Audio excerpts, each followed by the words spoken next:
Hey, thanks for clicking on the video. If you missed the live stream, this is another episode of SNTR Gaming News, and we will be talking about the latest patch notes, but also the ban waves that seem to be happening right before a new world war. And it seems after Amazon's response that somebody must be lying. It's either the players making the claims or Amazon's response. Somebody is not telling the truth. If you like these kind of live streams and discussions, be sure to hit subscribe and the bell button. What I'm about to do is just a recording for our other channel, but it is the segment that you might have clicked looking for.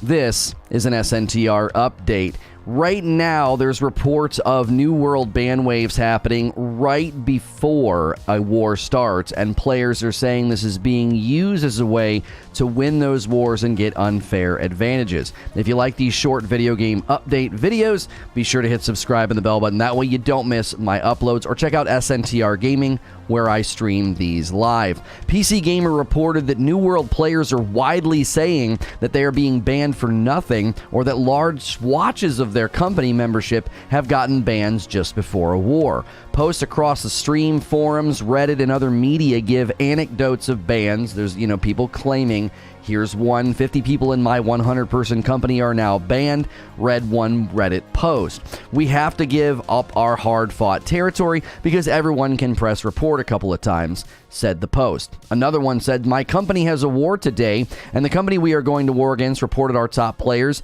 so that they would get a temporary 24-hour ban and not be able to participate in the war. Now, these people are making this claim, and there was a response from Amazon. They updated the PC Gamer article. A representative from Amazon provided the following statement. We do not auto-ban based on player reports. All player reports are reviewed by hand by our teams before any action is taken against a player. We know there's been some confusion about this, and it's been made worse by players getting some inconsistent or unclear responses from our teams. It's important that we earn our players' trust, and we'll aim to do a better job of communicating more clearly going forward. My conclusion here, somebody's lying. There's no way that players are telling the truth, and then Amazon's going to come out and say, well, we don't really do that. But it's also seemingly strange that people would go to Reddit and make these claims. Either all these players were just doing things that they shouldn't have been doing, and they got banned right before a war, or Amazon is not being transparent about how exploitable their reporting system is. You can understand why Amazon would want to put to bed the idea that you can mass report people into a ban, because that would promote more of it. So the dishonesty here might be something that they're justifying, saying, look, we can't let this is blood in the water. But at the same time, it can't be very comforting to the people that are getting banned. I can't see players flocking to Reddit and other places to fabricate stories of 25, 50 or more people getting banned from their company just for the laugh, just for the attention. Were all those people cheating and exploiting, and they just happened to get banned right before the war? I find that to be unlikely. I also can't see players getting banned in such large quantities in a single company right before a war. Obviously, they're prepped for the war. They could have been doing exploits. They could have been doing things in the game that you're not supposed to do. One of the most recent updates to the game has you agreeing at the beginning that you won't harass other players, you won't take advantage of exploits, you won't cheat, and that could be resulting in penalties. Other things in New World, I think the pattern here is simple. Amazon just wasn't prepared. They admitted in an interview that about 30 minutes into the launch of this game, they knew they had misjudged how many people were going to want to play it, and that was the cause of a lot of server woes during the first week. Adding insult to injury now, the region transfers that are not being allowed on the character transfers, many players being left with a very hard decision if they want to move their player to play with their friends in another region. I don't think they were prepared for this either. My theory is that their reporting system is exploitable, and they should start banning people who are taking advantage of it. I would say that's a permanent ban, but at the very least, get these people out of the game temporarily if they are abusing that system. And then be honest with the public. Don't tell people that this isn't happening and then be vague about the fact that you're not sending clear messaging, and you've got groups of people getting banned from companies right before a war. As always, if you like these short video game updates, be sure to hit subscribe and the bell button, and I'll see you in the next video. And I'll see you right now this morning. Good morning, good afternoon, and good evening. Welcome to another episode of SNTR Gaming News. We appreciate you guys so much being here, and we're not able to play and grind this morning like we did yesterday. Maintenance is still going on, so we are obviously pretty bummed about that, and we want to continue to make progress with our character, but they're doing maintenance. So there was a patch. We could look at the patch notes if you guys want. If you've got theories about what in the world's going on with these ban waves happening right before a war, I'd love to hear it. And the patch notes did indicate that the boar farm is no more. Now, I'm sure people will find another one before the day is done, and that will be, the next sort of task of the people looking for those exploits. Generally speaking, in games like this, I have quoted Ian Malcolm many times, life finds a way. People will find a way to bypass and cheat. And please check out the patch. I can read you the patch notes. I tweeted them out, and there's nothing amazing going on here. There's nothing like mind-blowing, but I can walk through them with you. Good morning, Christina. How are you? So let me zoom in here so I can see what in the frick I'm reading. Let's see. We may be able to go to a scene for this. I was over here. Let's get my camera on. I can just go like that. There we go. This should work. And then I'll just go down here in the corner, so we can check out these patch notes from New World. New World Update 1.02. It released today, and there is currently maintenance to help with the implementation of that. The only thing I'm a little sure about is that I don't believe every ban is the result of a manual review. I find it incredibly hard to believe that with a game with this response and size that we're supposed to believe there's a real person responding to each and every one of these reports. Good morning, Sandy. Good morning to everybody that's here. Thanks, guys. Smash that like button. Let's get our first 100 likes. Let's get going.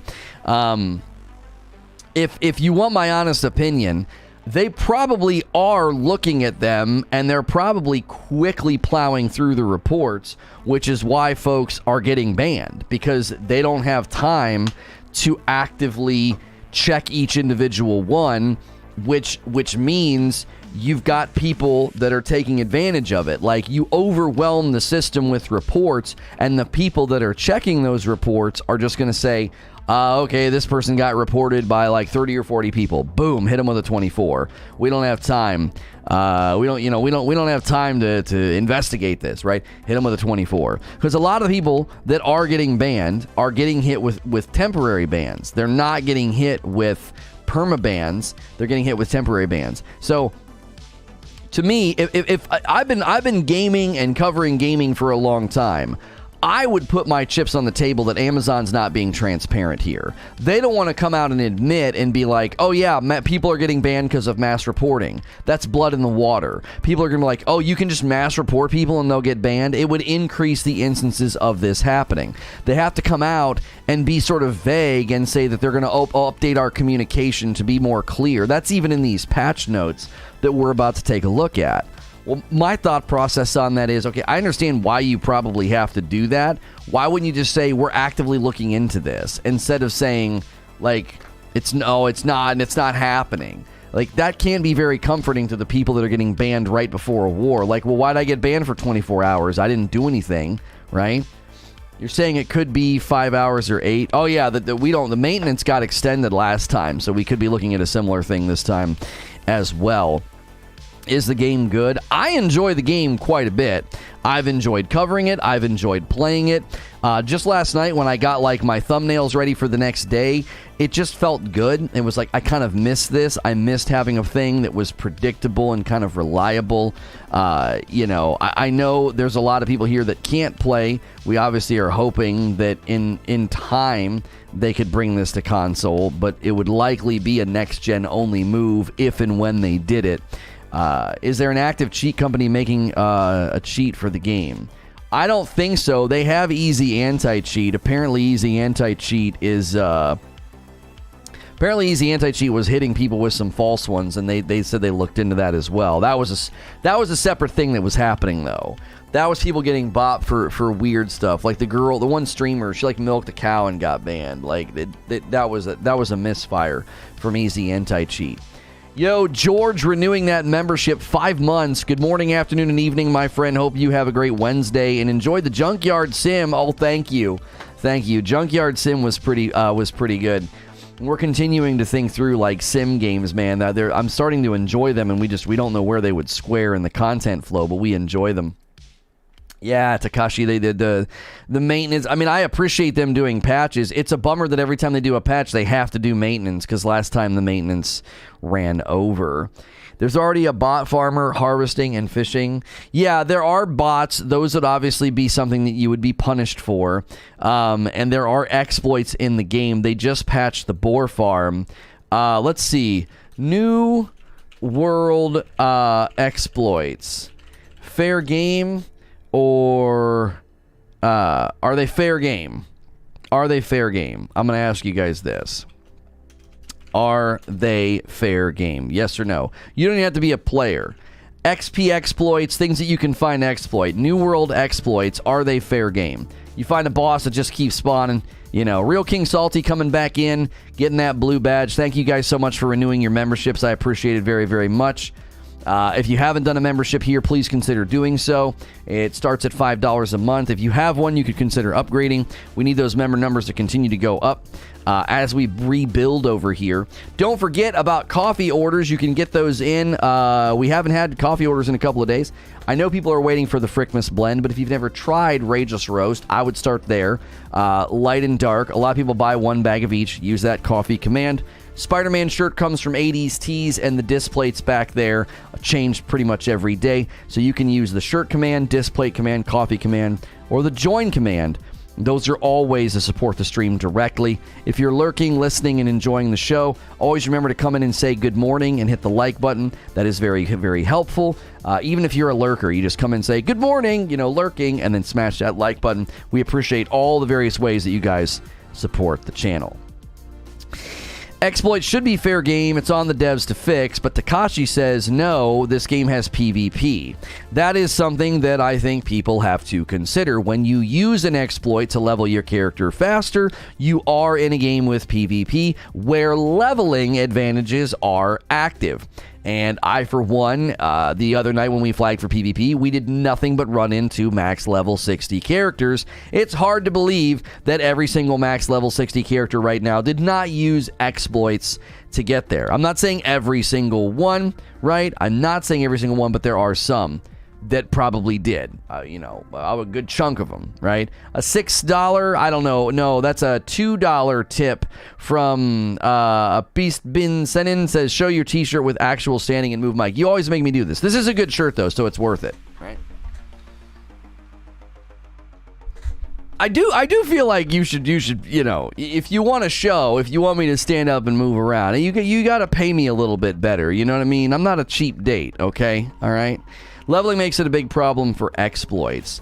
Like, I'm not going to sit here and say every level 60 that I ran into did exploits, but I'm here to tell you, like, it's really, really difficult for me to think all these level 60s I'm seeing out here flagged for PvP. It's like, did you just grind the game like normal? No, they probably found a boar farm. They probably found a boss exploit or something. That's common. I'm not going to sit here and say that they're cheaters, but it certainly complicates things, okay? What's good, feed? I want you to think about something with me, okay? In a world where when you get to max level, you're stronger than people that are not, okay? That creates an ecosystem and an economy of power once people hit max level, okay? Now, track with me. If that economy of power gets disrupted by people exploiting and people leveling up too quickly, that's a problem for the game and the enjoyment of the player base. Do you understand? It's not as simple as I'm not hurting anybody or I'm not using a cheat. What's good, feed? I see you in the chat. What's good, cat? I see you. Good morning to all the lurkers. I know you're here. Good morning, lurkers. I hit 60 yesterday. 99% solo doing quests. No dungeons, crafting. I played for 170 hours. SMK, you know what it takes to hit 60. You gotta know, as somebody who did it, a lot of these people probably used exploits to get there. You gotta know. 170 hours on Friday night, 4 days ago, every time we went out and flagged for PvP, there were groups of 60. You gotta know, most of these people probably found exploit spots. Come on. That's how they get discovered. That's why they get discovered. Now, I'm not saying every single one. There's probably people out there like you that just went crazy and they know life the game. They lived like a dungeon dweller for 4 days, and then they came out and the sunlight hurt their eyes. Like, I know there are people that played that way. You know, Double Dipper, thank you. Thank you all the lurkers. Appreciate you guys very, very much. If the devs say not to do a certain exploit that's different, how would a player know that they're doing an exploit versus a very efficient farm? This is an excellent question, because somebody asked me yesterday, what's the difference between what you're doing, Lono, and the boar farm? I was at a spot on the map where apparently there were a lot of elites and people were farming it for the XP, and I said, I am going to an area that's known for challenging enemies, and I'm going to kill them in a content loop, in a loop of combat, in order to get XP. I'm not going to an area and manipulating the spawn rate of boars so that they spawn so much we can kill them at just an insane amount of refresh to get an XP turnover that's unnatural, right? Like you said yesterday, we all signed the dotted line saying playing by the rules or potentially get banned. Then they get passed and the rule is enforced, right? So I'm not going to sit here and say you shouldn't do it, it's wrong, but you have to see this is more complex than just you playing by yourself. There is an economy of power at play. The more people that hit 60 and roam the world, open world PvP, the less people that are going to flag for PvP because they're going to feel like, I'm just going to get obliterated by all these max level players. And if using exploits tilts the scales so that there's way more people at 60 than there should be, that's a problem. SMK says, I would say 90% of the 60s on my server used boar farms etc. The only farm I'm aware of that was illegal or problematic was the bear duping farm, but yes, this is a sketchy area. It's touchy. This is why they have to quickly respond. This is why the patch notes that we're about to take a look at actually address the boar situation. It has been addressed. So when the servers come back online today, everyone's going to go out and have to find a new spot. Is there a wood chopping farm? Because I'm sick of chopping wood. The fastest way to level your logging is literally just to do it. You just got to do it. You just got to go find a nice town that's got a lot of trees and just chop them all down. Takashi says, I do think server population has an effect as well on open world PvE. It's easier to tackle higher level zones and get more XP. Many doing the same thing. Right. Players will always take the path of least resistance. This touches on a topic that you guys know that I love to talk about. Leveling. Leveling should be something that you can just do and enjoy. It should not be something that squeezes the player to the point that they find a boar farm, right? A nice rhyme with find a town, chopping down outside of a town. That's right. On level 53, I mostly did board quests up until 4 days ago. This greatly helped my gathering and crafting, but it hurt getting gear to my level. The boar farm dropped decent drops and XP for weapons and character. Right. That's exactly right. A $10 tip from Something Stubby. Thanks for going live daily among the life balance. I need these streams to get me through the morning and through the workday. Thank you sincerely, Lono. Thank you, Something Stubby, for a $10 tip through Super Chat. We appreciate you guys supporting these live streams very, very much. I am outlining chapters for the series that I'll be doing on the other channel on SNTR Presents, and it's getting long. It's going to be it's like 14 or 15 part series. It's going to be very, very long telling my story, but it's going to be good. I'm going to make sure this is done in an excellent way. So we appreciate all of the longtime supporters, and some of you guys have been waiting for that. I keep thinking back to when ESO had the massive XP for the zombie farm in Cold Harbor. People always flock to that until the devs mess with the XP for the zombies. This is one of the reasons why, like yesterday, I was thinking about this and I was like, this is more delicate than just like slapping the hand of somebody who found a very easy farm, right? And as I was saying just a moment ago, you guys know that I love to rant about leveling. You know that that's a big subject for me. And the reason that I think this way is the way that you're going to set up, you know, leveling in a game. I don't think it should ever be so bad that you motivate players to go other routes. Your natural leveling paths, your questing, your main quests, your side quests, your bounties, all of that should be so obviously superior to all of this other stuff. All of this other stuff should be so inferior. There should be no doubt in the player's mind, okay, that we need to do this, right? We've got to do this. The leveling is just so bad. That should be your goal as a developer. That, listen, we don't need to make it absurd, but at the same time, we want questing, the main quest, the side quest, the base level content loop needs to be so good that all this other stuff seems stupid. Boar farm? Why the frick would you boar farm? Just do the main quests and the side quests. It's so much better. Why are you doing that? You're not achieving anything. You're not leveling your other stuff. You're not leveling the other aspects of your character. Sure, you're getting XP level and weapon mastery, but you're not getting anything else other than skinning and tracking, I guess. Justin Kidda says, first time trying the coffee, great flavor, drinking it straight. Only bad thing, bag was hard to open, great coffee. The bags, you basically need a good pair of scissors. That is true. That is true. There are fancier bags that we could use, but like it makes the cost go up, which then means I'm just going to be transparent with you. Then we make less money or we charge you. And so the choice was simple. We'll just go with the economical bag. It's not that hard for people to grab a pair of scissors, you know, open it up. And, you know, there's the nice ones with like a nice pull tab and like a Ziploc resealant. Yeah, no, that gets expensive.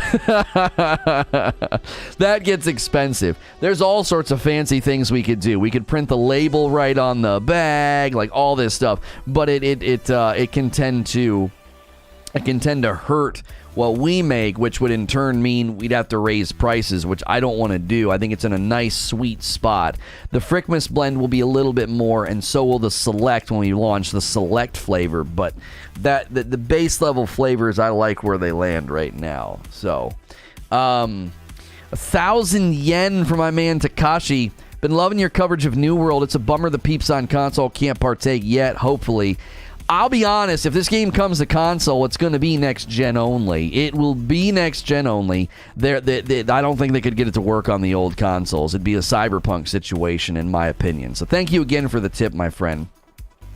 If you guys are watching the VOD, yesterday's VOD did very well. I was very encouraged to see a VOD actually get views after we weren't live. That was very encouraging. If you're watching the VOD, you can do those super chats, but they're called super thanks. It's the heart below. You can always click that if you'd like. If you want people to quest to get XP for leveling, you need to have necessary items tied to quests. That's exactly right. This is something that I think these games always do. The slope gets too steep and people start to fall off the slope. They're like, this was working and now it's not. And they go to YouTube, they go to Reddit, they ask their friends, they're like, how the frick do I get XP? Like, I don't understand. Well, I'm not getting any. Right? Main quests should give you such a good chunk of XP. It just should. Like, it's not like you can keep replaying the same quest. It bumps you to the next one. Side quests, they're not repeatable either. They flow right into the next side quests. And so we're going to have to do a talk about this, about how, like, New World, like another game that got leveling wrong. Like, you got leveling wrong. If the bulk of your community that's hitting max level are taking degenerate, silly ways to get there, and they're avoiding the main content loop, main story, main quest, the main funnels of activity, if they're avoiding that, then you have failed to properly incentivize them to use them, right? So, did these people that get banned, these New World bans that are going out, did they get banned for doing this because they were prepping for the war? I doubt it. CB4 Omega, yo, appreciate you, man. You're here a lot. Thank you for doing a membership. Click and join. Enjoy the dope badge and emotes. You are dope and deserve dope stuff. Welcome, welcome. No, we're not going to be able to do a Frickaween blend, Atwood, but we're doing a Frickmas blend. Game is terrible? No. The game is not terrible. A game getting leveling bad doesn't mean it's terrible. I've played plenty of games that have done a bad job with leveling. It doesn't mean they're terrible. Borderlands 3 didn't do a great job with it, but it's not a terrible game. I wouldn't describe it as a great game. I would describe it as a good or okay game, right? Yo, it's good, Insanity. How are you, Manny? How are you doing? Probably fry the consoles like the 3090. Well, the 3090's frying because it doesn't protect itself, right? It doesn't protect itself. So, my 3090's been running fine so far. I did a tweak to it, though. You just got to cap it at the 60 frames. I mean, you really just have to keep it from going too far. And the old systems, I don't think would burn out. I just don't think they could run it very well. I really, really don't. I don't. I think it would be like the Cyberpunk situation. Like, Cyberpunk just couldn't run on those old systems. It probably still can't. I'm surprised it's even being sold, over there. For the poll, what are you considering an exploit? Like killing the boars, that spawn fast and stuff? Yeah. Is that fair game in your mind? I'm curious what people think. The poll seems pretty split. I made the case this morning a little while ago. I said, there's an economy of power in this game. If there was not level advantages in PvP, then it wouldn't frickin' matter. Like, the main reason that XP exploits are a problem is because Amazon decided to put in level scaling. The minute you have level scaling, well, now you have an economy of power, which means when people get to 60, they have a significant advantage over somebody like me running around at a level 40. Do you think I'm going to flag for PvP when there's a bunch of 60s running around? And what if a bunch of those 60s got there by using XP exploits? Using farms that were unintended, hitting max level before it was conceivably seen that, like, if somebody's going to hit max level, they're going to have to play for almost 200 hours or whatever. These people are hitting it in 100 hours. That's going to throw off the balance of the ecosystem, the people, the economy of power gets thrown off. The boars were met. If people want to level up, they should pay more attention to their standing in each area. The mission board and standing are really good methods of leveling and very important. Oh, I agree. I don't think the boar method was all that effective. I think it was easy. Players go for what's easy a lot of times. Like, obviously, if there's other ways that are more effective, but they're not easy, that creates like a tension in the player's mind. It's like, well, I mean, I could stand over here and kill boar and not even think about it and, take a sip of my Coke and talk to my friend and watch a show on Netflix. But, like, if I got to pay attention to the board and my standing, and then I got to buy it, and then I got to find the stuff, like, those steps might push them away because they're like, well, it's more effective, but I don't want to do all that, right? Menacing Mommy says, I don't know that I can say they got the leveling wrong. I've been leveling fine, going through the content as intended. I find there are so many players who think it's a race to max level, so they will do whatever they can to get the fastest, and they have no interest in the actual content. I actually beg to differ with the ending of what you're saying, Menacing. I think they do care about the actual content, and that's why they're leveling as fast as they can, and it's called PvP. Many people are looking at the PvP as this game's central focus. The open world, the wars, the territory, and leveling matters significantly in that equation. So to them, this is a means to an end. It's a means to what they consider the end game, the true New World game experience is open world PvP, the territories, the what are they called? The strongholds. Are they called strongholds? Race of the End game can fit in there. That's exactly right. So the minute you have a game where leveling matters to your power against other people, whew, that's what people are going to do. The mission board's how I leveled up to 60 in a little over a week, says Bada. As you're leveling your refining skills higher, they give very good XP. Right. The boars were good for weapons, says SMK. I did it for 20 minutes, and I leveled a new weapon, and I did 5 levels in those 20 minutes. Jeepers. I can get 10 XP easy by just hitting town boards and turn in steel, star metal, and wood for 3,000 XP each. Right, a lot of people are ignoring that the town boards scale up as your skills scale up. A lot of people haven't been paying attention to that, and that, I think, is a huge, huge benefit. Once your refining skills hit 50, all of your refining skills, once they hit 50, it makes a pretty big difference. It really, really does. I've completed all the quests in Monarch's Bluff, Brightwood, Weaver's Fen, and Cutlass Keys, and I just hit level 40.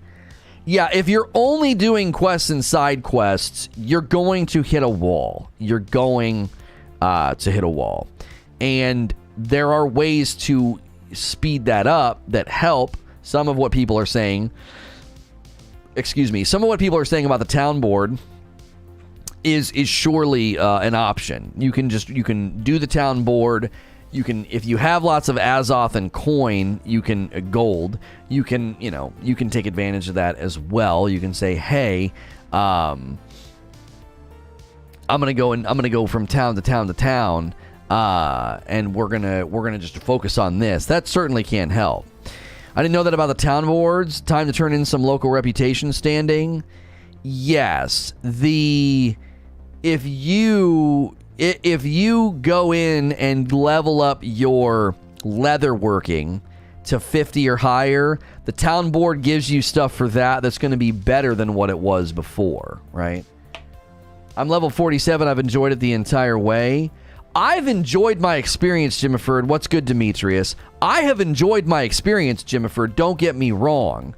But I definitely feel like, man, it'd be great if I could just be working on the main quests, side quests, grab some town board stuff here and there, and just be leveling, right?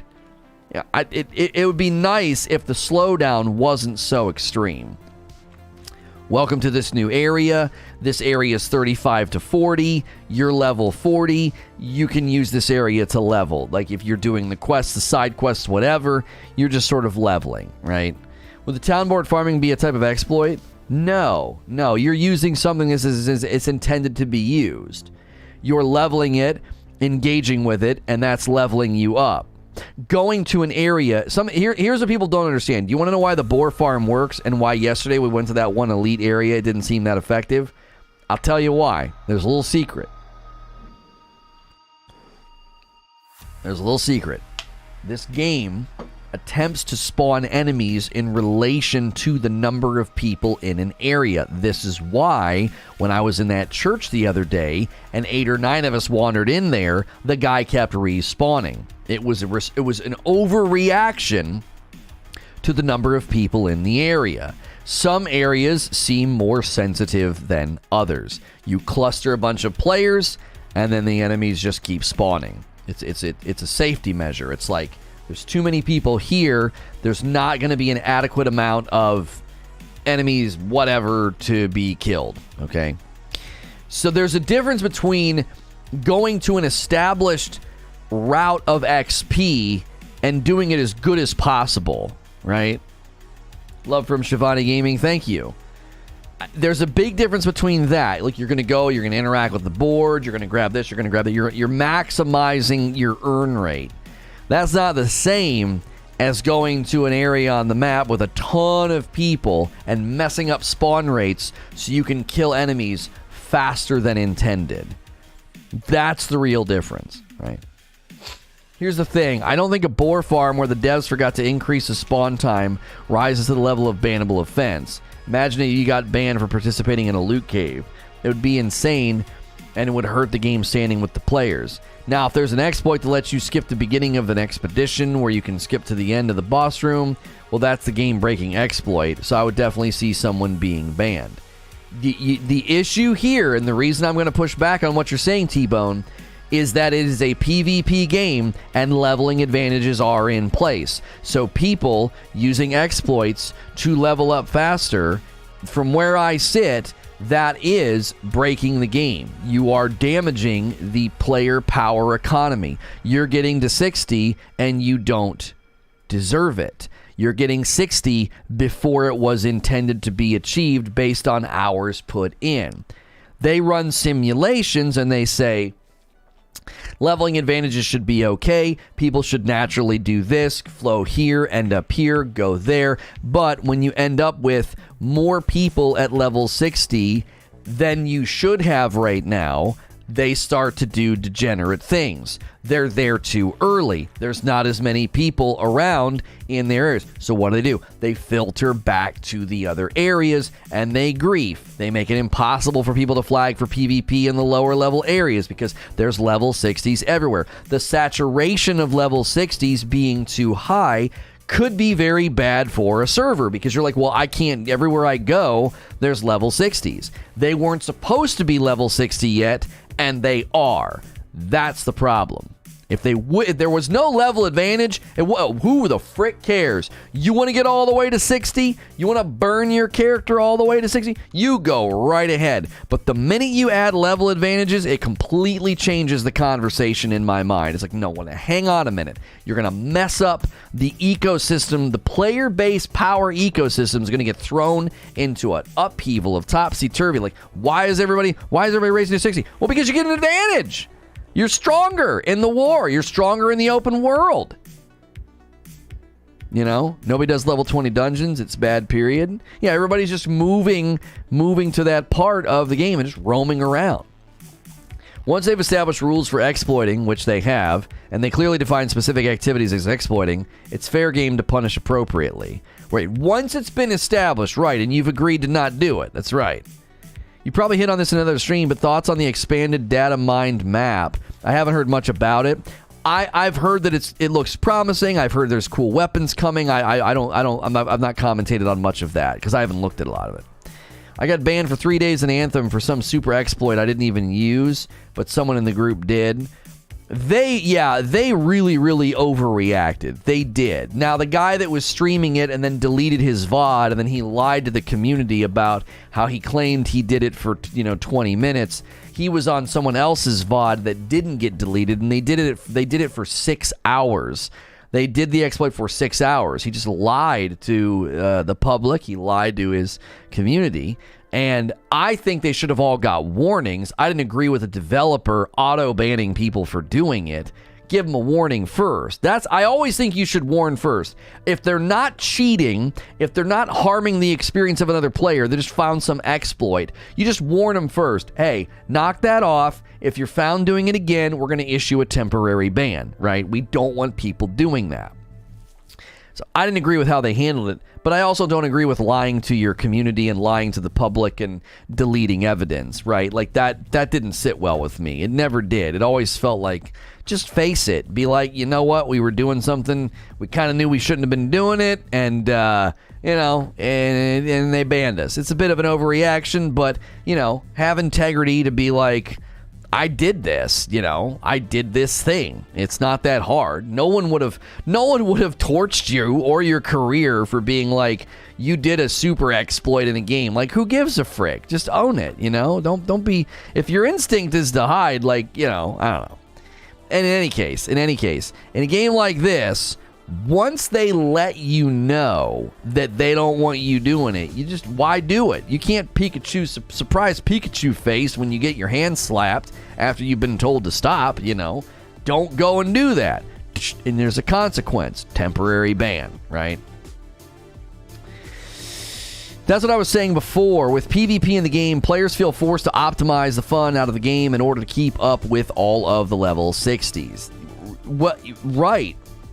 Right, and this is what happens when you blend PvP with an RPG, right? Now, you also have, hey, somebody ordered some coffee a little bit ago. Thank you so much. 3 bags of light roast to Sandy. Sandy's stocking up. I'm drinking light roast this morning, Sandy. It's still so good, so crisp. It does drink very differently than the dark roast. It's very, very smooth. The dark roast has just a little bit more of that boldness. I really, really like the light roast. I don't know if I could pick between the two if I had to, if somebody forced me. My real concern for level 60 is item levels, says SMK. There are limited means to get higher item levels currently, and most of them are grinding level 60 elite mobs for hours on end. Christmas gifts? Ooh, get them hooked, Sandy. Get them hooked. That's right. That's right. Yeah. Rageous Roast makes a great party gift, a great housewarming gift. Get these people hooked, you know. Punishment for a quest area is a bit much in that respect. Well, yeah. You love the Dark Roast, Sandy? Nice. The items have to drop for you personally to raise your item level watermark. Buying items off of the market won't count. Oh, so you can't like watermark grift in the town trade station. I guess that makes sure. If there's a clause in the TOS and you break the TOS, then you're SOL. Right. That's right. Unlike another company that you don't have to break their TOS. They don't even have to tell you. They just can just do it. In this scenario, there's two things happening. There could be people getting hit with 24 hours and warnings about exploits. There's also the people getting banned right before the wars. And we covered this morning. Amazon officially responded and said every ban is reviewed, which I find incredibly hard to believe. I don't think 25 people in a company all got banned right before a war as like a coincidence. I don't think it was like, yeah, you were all doing something you shouldn't have, and we just happened to ban you all from the same company, all right before a war. I don't think that's what's happening. I think Amazon's response is to be sort of shrouded in a lack of clarity, because they don't want to say, yeah, our reporting system is exploitable. Yeah. Like, they don't want to come out and say that. Because if they confirm this is happening, if they confirm people are getting banned right before a war because people are exploiting the reporting system, then you just put blood in the water and everybody's going to start doing it. They're going to be like, yeah, Amazon all but confirmed it. Yeah, look, you can do it. It works. So they were real vague, and they said that, we're gonna make sure our communication going forward is clearer or better or whatever the frick. Something happened to a company before a war. We reported on it this morning. So there were reports on Reddit and the forums of people saying, we just had 25, 50 some odd people in our company get banned right before the war started. There were people reporting that their highest level, strongest players in their company were targeted and banned right before a war. So these reports start coming out, and people are like, oh my gosh, you can just mass report people? What the heck is going on? So Amazon's response was, I would call it weak. It wasn't clear. They established that this isn't, it's not possible. We don't just automatically ban people. The only thing I could think of, this is kind of the theory that I have, is that they do have real people checking their reports, and just like the launch date, they're not prepared for the overwhelming quantity of people playing and reporting, okay? They're not ready for it. And because they're not ready for it, when these reports are coming in, a real live person is like, yeah, I guess ban that person. They just got like 20 reports. We don't have time to check it. We don't have time to vet that. Just hit them with a 24-hour on the just to be on the safe side. Hit them with a 24-hour and move on to the next. There's too many reports coming in. There's not enough of us to handle this. We're not staffed to handle the amount of people playing this game, right? TOS is a legal document. Ignorance is not an excuse. Did you not read the legal document in full? Well, I mean, we do this with every game we play. Nobody reads the dadgum TOS. There are governors and other players being banned just before a war. Right.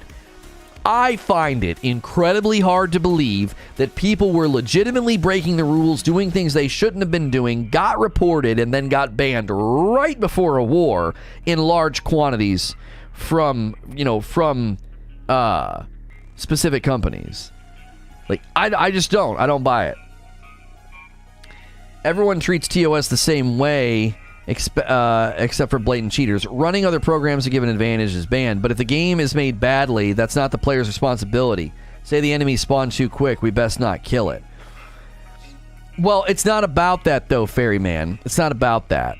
So if I go into an area and I can open a chest and then all of a sudden it goes ding and it resets and I open it again, open it again, open it again, and I can just keep opening it. And I know this is not intended. It's blatantly obvious it's not intended. If I reopen that for 10 minutes, they're not going to do anything to me. That's not what we're talking about. We are talking about people going to an area and spending the day there and leveling their entire character up. In a game with PvP, level advantages, and a power player ecosystem that gets thrown off when tons of people hit 60 way before they're intended to. They have to make sure that sort of thing isn't happening. Why do you think the boar farm has already been patched? Because it wasn't going to go away. People were going to keep doing it. Then they were going to surprise Pikachu face when they got a 24-hour or a warning, right? And it was going to throw off the ecosystem. Beyond that, as the guy said, who came up with the Loot 2.0 system for Diablo 3, he made a post about what they needed to do. And it was like, you got to protect the player from themselves. If players find something like this, they'll do it. And they will do it until their eyes bleed. And then they will resent and hate your game. They will resent and hate your game. If you let them do this, like, think of it like this. If I put a bag of marshmallows on the table and I don't protect my children from themselves, and they eat, and they eat, and they eat, they will get an upset stomach, and then they will resent and hate. I hate marshmallows. Maybe they even get sick, right? They get sick, and then they don't want marshmallows. Get them out of my face. Ugh, marshmallows, right? That same response, that same attitude happens in games. If you play a game like this and you grind it to dust, you will get to the point where it's like you ate too many marshmallows. You'll see a commercial for marshmallows and you'll be like, "Oh, turn it off," right? Farming mobs shouldn't be against the rule. They're not farming mobs, homie. You might not be clear on what they're doing. They're overwhelming an area with players, so the spawn rate of boar broke, and they were spawning instantaneously. That's not farming a mob. That isn't. You're doing something. You are breaking the game. You're taking the game to a place that it wasn't intended to go. And it shouldn't be okay to level your character in degenerate, exploitative ways when there is a player power ecosystem. You shouldn't be allowed to do it. I am in full support of them saying, stop that, okay? And if you continue, you will receive a temporary ban. People are getting hit with 24 hours for the most part. They're not perma-banning people. They're saying, knock that off, right? Stop it. You disagree? What do you disagree with, though? Is Amazon not allowed to protect the internal ecosystem so that the players that have purchased the game can in good faith know that the actual balance of the game is being protected? Right? What if somebody found an exploit where they could swap weapons and get some kind of a crazy damage boost and kill players extra fast? Wouldn't you want them to protect you from that? Wouldn't you want them to keep that imbalance out of the game, that player versus player disruption? Wouldn't you want them to protect you from that because that harms your experience, right? The game literally forces you to participate in the boar farm as part of a quest. True, but it doesn't force you to stay there for 6 hours, Demetrius. You don't think it should be bannable. Well, then how do you enforce it? It's like that parent. It's like, I'm going to take that away. And then they don't. They're like, I swear that I will. It's like, what are they going to do? Like, wag their finger? You better stop. Why? What are you going to do? We're going to send you another warning. Like, come on. As an audio listener, I was listening to you talk about how people always comment on your change. I wanted to share that now that you're getting into New World, I can hear that passion in you again. I love it and keep it up. Thank you. I appreciate that. Listen, if you're new, this is kind of what we do. Monday through Friday in this morning bracket, we do a talk show. And we have devoted pretty heavily to New World coverage, but we do variety gaming coverage here. We play lots of different games. We will be covering things like Halo, Battlefield, Horizon Forbidden West, everything, okay? But New World feels like a game we can really plant our flag in, develop a home. We have a company, we have a server, we have a Discord server you can hang out in. Consider hitting subscribe and come back, and if you enjoy the community, if you enjoy me, subscribing is free. I am a safe for work broadcaster, so a lot of people throw me on in the background like radio, because you don't have to worry about the kind of language I'm going to be using. I have a question for you. Check Discord if you want. Do you think, and this is a big one, level should play a big role in PvP? Games like Final Fantasy have a feature that syncs your level to the same as everyone else in PvP, so there is no max level farming low-level players. If New World had something like this, the fear of using a fast farm to max level to farm in PvP would be avoided. People would still do it, T-Bone. You and I both know that, okay? You and I both know that. People would still do it. They would find the path of least resistance, and they would farm boars or turkeys or tadpoles until their eyes were bleeding, okay? They would. Now, to your beginning of your question, though, I disagree with player level advantages in PvP. I think it completely grates against the idea of having a competition. If you are a level 60 and I am a level 40, you have enough at your disposal. You don't need a level advantage, right? Your weapon masteries are higher than mine. You're more experienced. Your gear is probably better. You're probably more min-maxed, so your stuff's going to refresh faster. Your stuff's going to hit quicker. Like, you have plenty at your disposal as a level 60 if you've been properly leveling. I should probably add that. If you aren't properly leveling, then you won't have those things. Okay? Do you see? If you've been properly leveling and you hit level 60 with your musket, that musket is going to be a headache for me if I'm a level 40. Why? Your weapon mastery is higher. You've got more refreshes. Your armor is complementing your build. You have things that I don't have. You've maximized and min-maxed your character. Maybe. I'm not saying you have. It certainly is more likely that you have. Level advantages have been a discussion since the alpha, and look at the problem that it is causing. If there were no level advantages, I wouldn't give a frick about people farming boar. I'd be like, whatever, they're probably going to patch it. They don't want you doing it. You might get banned, you might get warned, but who cares? It does. All it's going to do, sure, your weapon mastery is going to benefit from it, which in turn does make you stronger. Not stronger like damage numbers wise, but like you're stronger. You got your weapon mastery maxed out. You're gonna be better in a fight than a guy that's in his 40s. It's just the truth. It's math. It's just math. It's just basic math. Like, you just look at the number of skills you're gonna have, and you're gonna have more. Totally agree. People think it's just about some arbitrary number. It's way more than that. Right. I've seen Amazon get contacted directly on a number of these in-game issues, and Amazon's communication isn't clear. It needs to be better going forward. I completely agree. We need Amazon's rules to help the discussion.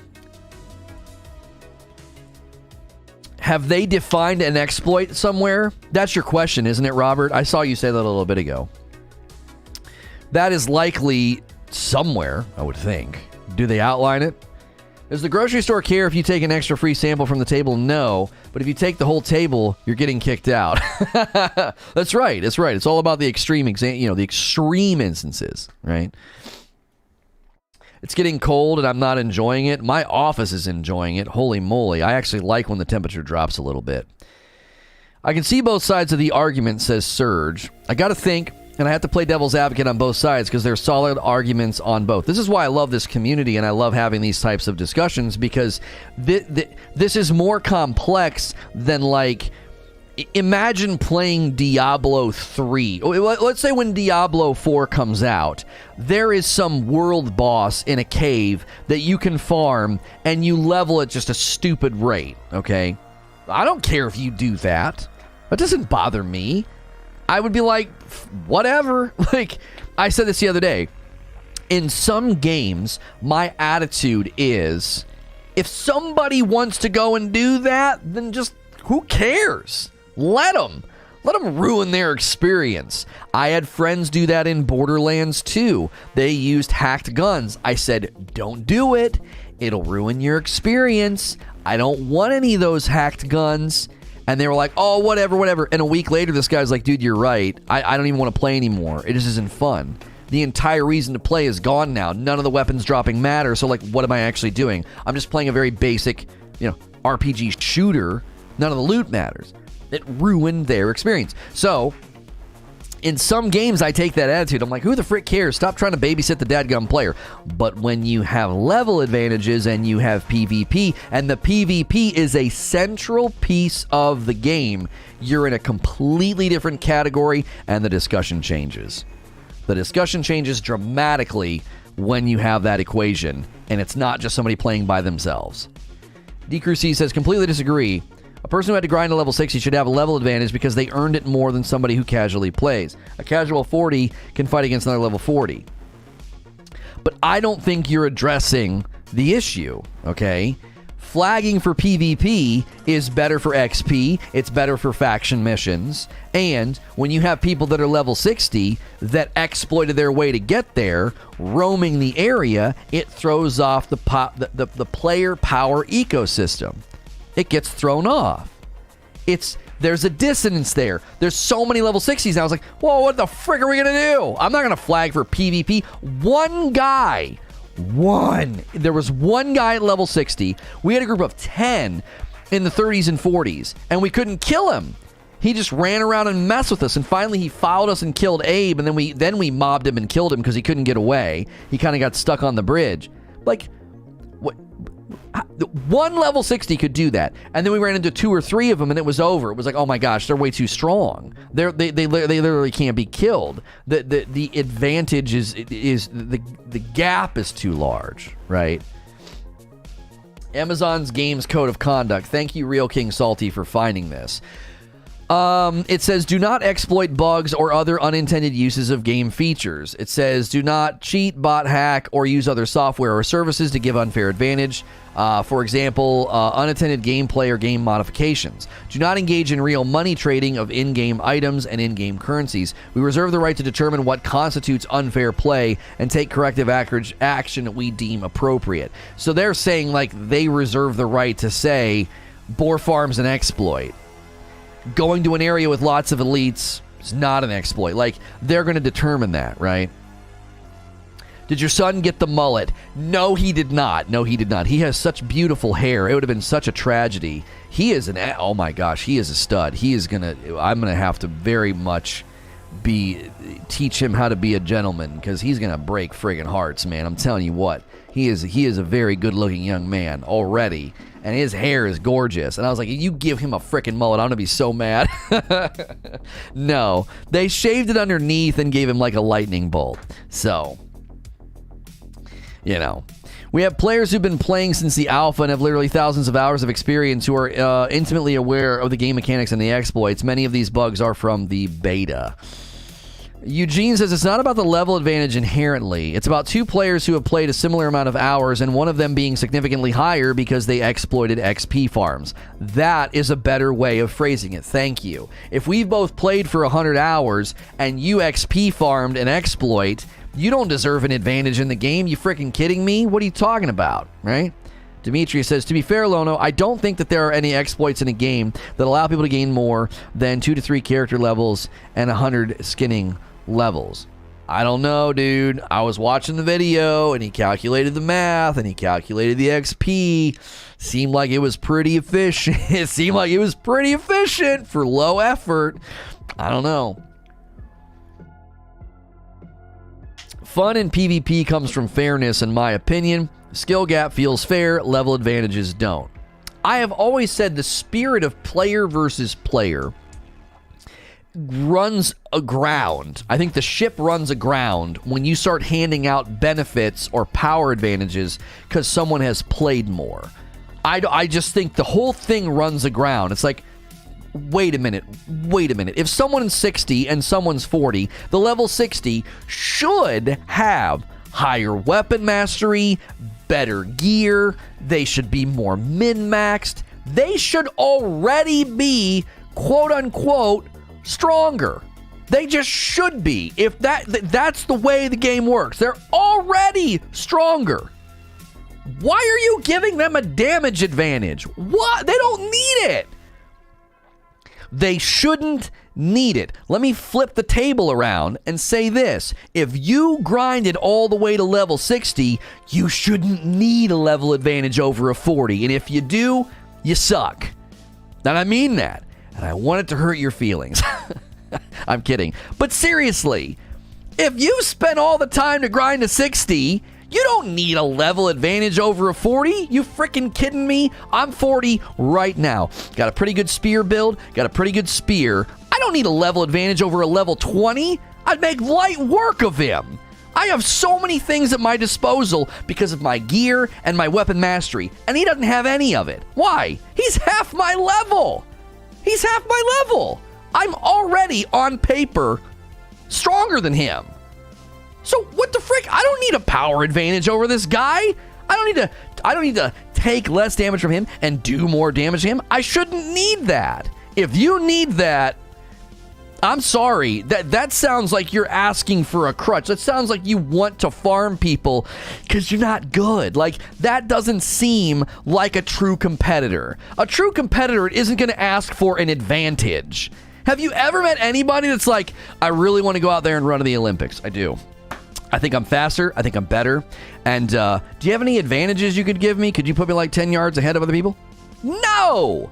They would want to know they won fair and square because they're a competitor. They want to be the best. And having an advantage disrupts that idea. It's like, what do you mean? You're not the best. You got a 10-yard head start. You know what I mean? What are you talking about? My issue with what you're saying is that if you even the playing field and you get rid of level advantage, then the weapon mastery is going to be nerfed as well to balance things out. I think that's a non sequitur. That does not follow. That does not logically follow. I don't agree with you. I don't think your premise and conclusion are logically connected. I don't. No. This getting further in a skill tree wouldn't get nerfed. Like, what? This guy has spent 25 skill points in his skill tree. This guy has spent 12. This skill tree is going to be stronger. We better nerf it. No one's going to argue that. Who in their right mind would argue that? Well, they should nerf it. Why? Eventually, you're going to get there. That the skill tree's more fleshed out. That doesn't feel logically connected here. Totally disagree with people here. Level 60s have massive advantages. A lot of players who have been 60 for over a week are already item level 575, legendaries, max weapon skills, complete builds. Right, they don't need a power advantage. You're basically handing a 10-yard head start to an Olympic runner. They don't need it. They're going to be better. They're going to be stronger. It's creating, I think it's creating an unhealthy ecosystem where everyone sees level 60s and is like, well, I guess I won't flag for PvP. Wouldn't it be better? Hang with me here. Think about this. From a psychological aspect of game enjoyment, wouldn't it be better to look out on the landscape and think, I'm going to go out there and see what I can do. There's a couple guys out there. Let's go fight them. Let's see how this shakes up. Hey, what you doing over there, buddy? Yeah? Uh-huh. Let's get them. Go. Boom, boom, boom, boom, boom. And then they have a fight, right? And skill largely determines what happens. Now what happens? There's some guys out there. They're level 60s. Just forget it. Yeah, no. Yeah, we're 40s. Don't even flag for PvP. It's fine. No, forget it. You take that entire potential, like, mystery fight, like, oh, there's guys out there, the world is dangerous. You take all that out of the game. Why? Because anybody that's not level 60 now is like, why the frick would I flag for PvP? I'm going to get annihilated by a level 60. Because they're everywhere.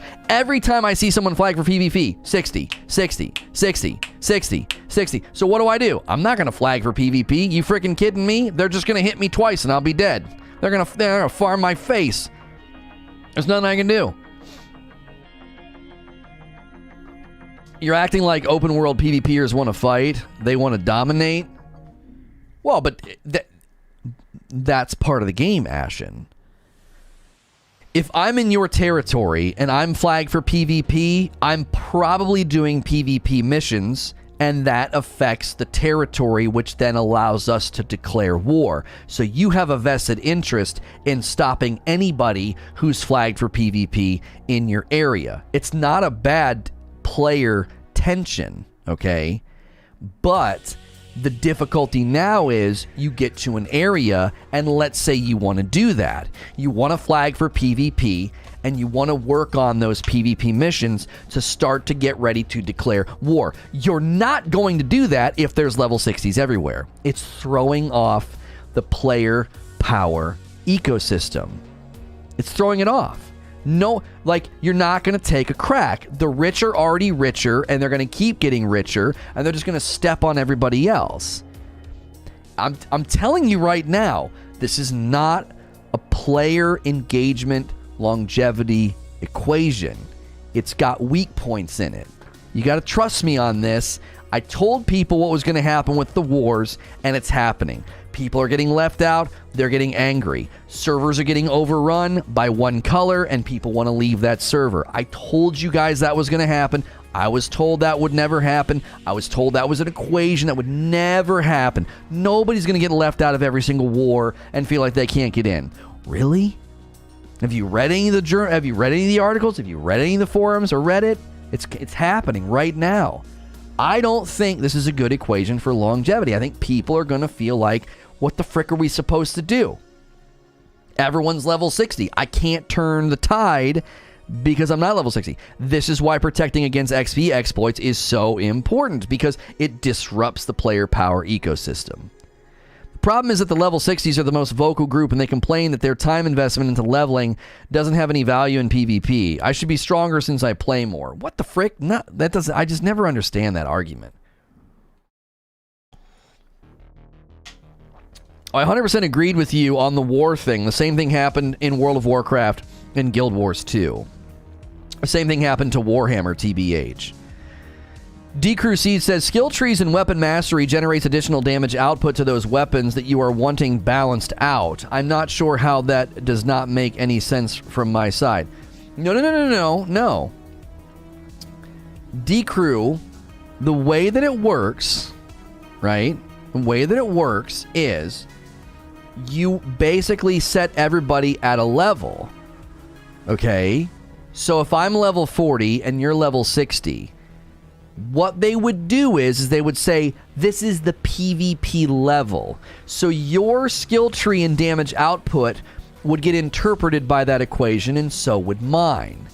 And there would likely then be times where you do output more damage than me. Why? Because you can apply bleed, and then you can apply a stun, and now you're getting a damage benefit from your skill tree. You see? Like, I'm not saying that you would nerf that guy's skill tree. All of the data would get interpreted by, and basically, it would treat everybody as if they're level 60, okay? No matter your level, it would treat you as if you're level 60. And if you're level 60 and you've only spent 10 skill points in your mastery, and this other guy is being treated as a level 60, and he's spent 25 points in his weapon mastery, he will be more powerful than you. He does not need a damage boost and a health boost. That's not necessary. It isn't. The game would naturally devolve into, flow into, the guys that are higher skill level are going to probably kill you quicker. Now, sure, this would still create the psychological barrier of, if you see level 60s, you're not going to go out and flag for PvP because you know they're probably stronger and they have higher weapon mastery. Okay? But that door is not even open right now. If you see level 60s, you're not going to go out and flag for PvP because they have every advantage you could possibly think of. They're basically gods among paupers. I hate to rebut, but that is Final Fantasy XIV PvP, and it's fallen flat on its face. Wait, so you're saying Final Fantasy XIV does not have the level scaling, and you're saying that's the reason it fell on its face? I've been covering games for a really long time, and I doubt it's as simple as that. That sounds extremely reductionist to say, well, yeah, Final Fantasy's PvP fell on its face because they didn't do level advantages. You know, there's probably more reasons than that. It's usually more complex than one thing, right? If levels are normalized in PvP, then it comes down to gear and skill, which is much better for player longevity. I agree with Demetrius. That's my position. Takashi says, combining dynamic PvE, PvP in a game is a tall order. It's the same old discussion, like in Destiny. People are in love with the idea of it. It's appealing, I'll give you that, but is it possible? D-Crew says, I understand that part. I'm a level 48, and when I get to level 60, I personally would like to have that advantage because I earned it. Like saying, I don't work out every day, I don't work out every day, so that other guy... Right, but if you work out every day and I don't work out every day, you are going to be able to use more machines. You're going to be able to do more reps. Like, I know what you're saying, like, oh, I should be able to lift more weight. Sure. I would consider the more weight that you're lifting, the much larger and more filled out weapon mastery. You know what I'm saying? There are already people crying about no content because they use exploits to level to 60. Well, there's no reason to listen to those people. You know, there's no reason to listen, you know. I appreciate our back and forth on this. I miss this. I miss having these types of debates because this is what makes this community and this channel so enjoyable. If you're new, we keep it safe for work. You don't have to worry about the language I'm going to use, but we have very regular and very healthy debates and discussions. And this is going to be an ongoing one. Like, player level advantages in games like this is not a new debate. It's not a new debate. It's been around for a long time. Eugene says, if there's large discrepancies in gear quality, then level advantage isn't necessary. If there's not large discrepancies in gear qualities, then level advantage is necessary. Oh, there's big differences, Eugene. Big. You talk about a guy wearing all green armor and all green weaponry going up against a guy wearing all purple. He doesn't need the level advantage. He doesn't. He already has advantages. He already does. You know what I mean? Wars will soon just be level 60 v level 60 and max stats on both sides. It will normalize the levels. Eisenhorn, what you're saying is correct. However, you have to consider the road that gets us there. And if the road that gets us there is people feeling like their map is overwhelmed, the rich get richer, they can't get into the wars, the level 60s are ruining the ecosystem, you can't flag for PvP to catch up, you can't flag for PvP to try to declare war on a territory, those people will start to drift. The road to what you're talking about, which I would call that player power ecosystem equilibrium. That's a freaking large... Like, that's a mouthful. Player power ecosystem equilibrium. You get to the point where, like, the majority of the players are, like, up in the upper echelons, right? The meat's at the top. Right now it looks more like a pyramid, right? You got a lot of people at the bottom and in the middle, and then there's, like, the people at the top is, you know, the minority. You have to worry about that slope on that pyramid getting steeper and steeper and steeper, and then, right, then you're in a really, really bad spot because people will slip off. People will slip off. My brother, I'm interested in those pictures behind you. Where do I find them? These are disc plates. They're metal posters. They hang on your wall very easily with magnets, and then you can swap them out. They don't come with, like, backlighting. That's something I did for my studio. If you use the disc plate command, or if you're watching this later, the disc plate link below, it'll give you a discount. You can order any disc plate on the site. After you've clicked on that link, it'll give you the discount. You don't have to order the ones from my recommendations. That does support me directly. There are other ways to support me directly. If you like my Spider-Man shirt, this comes from 80s Tees. You can get a really nice discount at 80s Tees if you use my code. Use code Lono. You can also buy my coffee with the coffee command. You are supporting literally my family. This is our business. This is like ours. We ship it from our house to you. My kiddos put little drawings and pictures, and people in chat can tell you how delicious the coffee is. There's a light roast and a dark roast, and we appreciate everybody supporting that as well. You gotta admit, once you hit level 60, you're probably gonna feel tempted to flag for PvP and smack some level 40s. Listen, I embrace hypocrisy sometimes.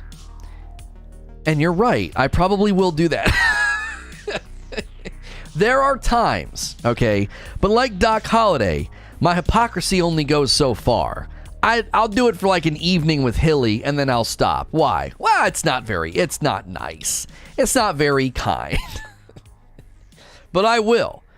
Every once in a while, it's like, it's time to be a hypocrite. You know, it's time. It's time for me to get my payback here. And it's not really payback, is it? It's like, well, I had to experience this, so now you have to experience this. You know, and then I'll stop. I because people will say, didn't you complain about this? Like, that's a thing. That's a thing.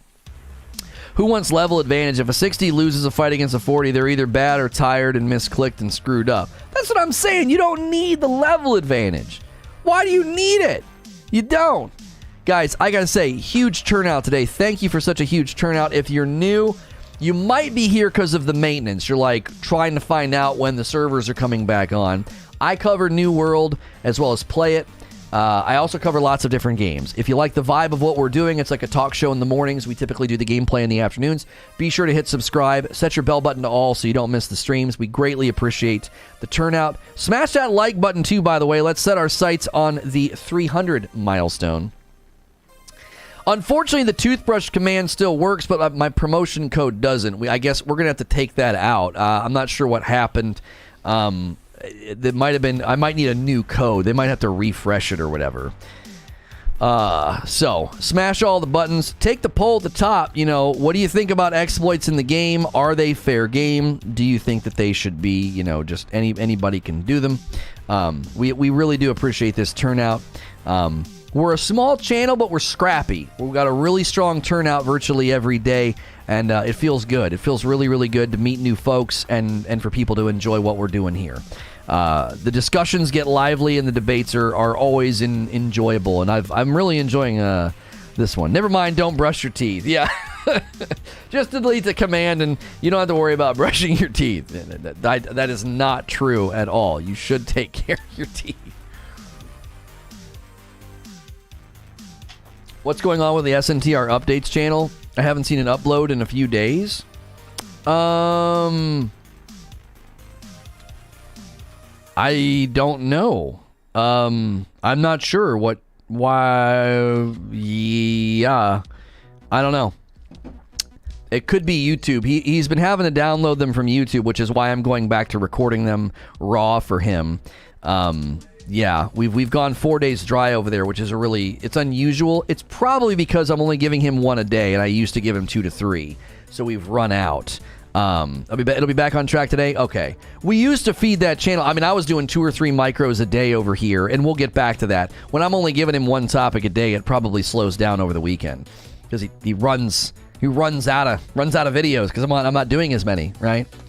Love the New World coverage. Thank you. Thank you, Ashay. I know some of you guys have left comments and you're like, please keep covering the game. Please keep playing the game. We obviously are enjoying it, and we're thinking wisely about like what we could do with the game long term and short term, what we're supposed to do with the channel and the SNTR Gaming show long term. We're always thinking that through. So we appreciate you guys. I'm just going to continue to say, if you like something, support the frick out of it, because that's how it'll continue, okay? If you like these live shows, if you like my New World coverage, the best thing you can do is support the frick out of it. Watch it, like it, share it, all the things, okay? That's how this kind of stuff grows. That's how this kind of stuff persists, okay? And today feels good. It does. This is one of our first times we've had this kind of a feel vibe and some momentum with New World coverage, and we greatly appreciate all the new folks. I've not read the patch notes yet. I probably should do that. You have to both game won't work without. You get to level 60, but no gear no longer gains an advantage. What's the point of grinding for better armor that does nothing? But you're not representing what it would look like, Ferryman. The armor would do something. Just because everybody's treated the same with respect to level as far as like your health bar and your base like damage multiplier doesn't mean you can't feed that multiplier a healthier weapon, a better weapon, one that refreshes quicker, one that has higher critical chance, armor that has chances to absorb criticals, take less criticals, armor that has chances to block. All these things you're benefiting from. You're misrepresenting what it would look like. You wouldn't get to level 60 and have like a purple shield with an insane block percentage and armor that absorbs critical damage and be like, I don't have any advantages in this fight. Yes, you do. What are you talking about? The guy you're fighting doesn't have any of that stuff.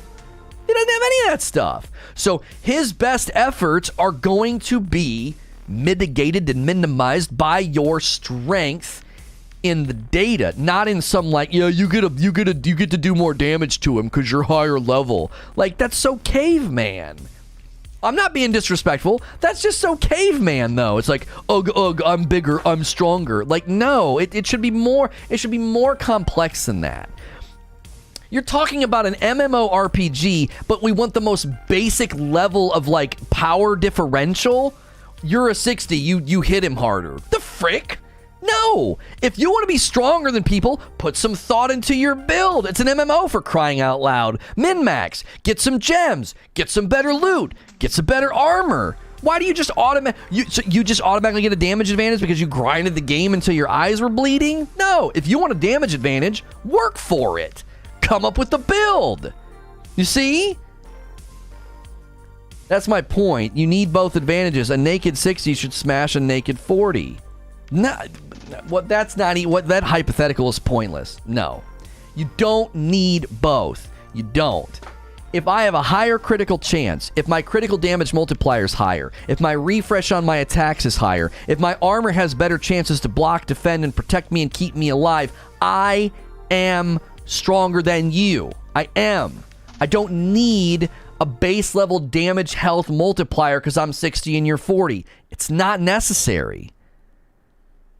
Come up with a build and then the meta comes. Oh man, that's already happening. That's already happening. Every game has a meta. You do realize 60s will be sporting full legendaries at some point. That's what I'm saying. You shouldn't need a power advantage. Do you want to know what the problem is? Giving people this power advantage, you're not making them work for strength in the world. You're just giving it to them. You want to talk about just giving people something for nothing. That's exactly what you're arguing for. Like, the irony of this discussion is you want to hit 60 and just automatically have power advantage. You don't want to work for it.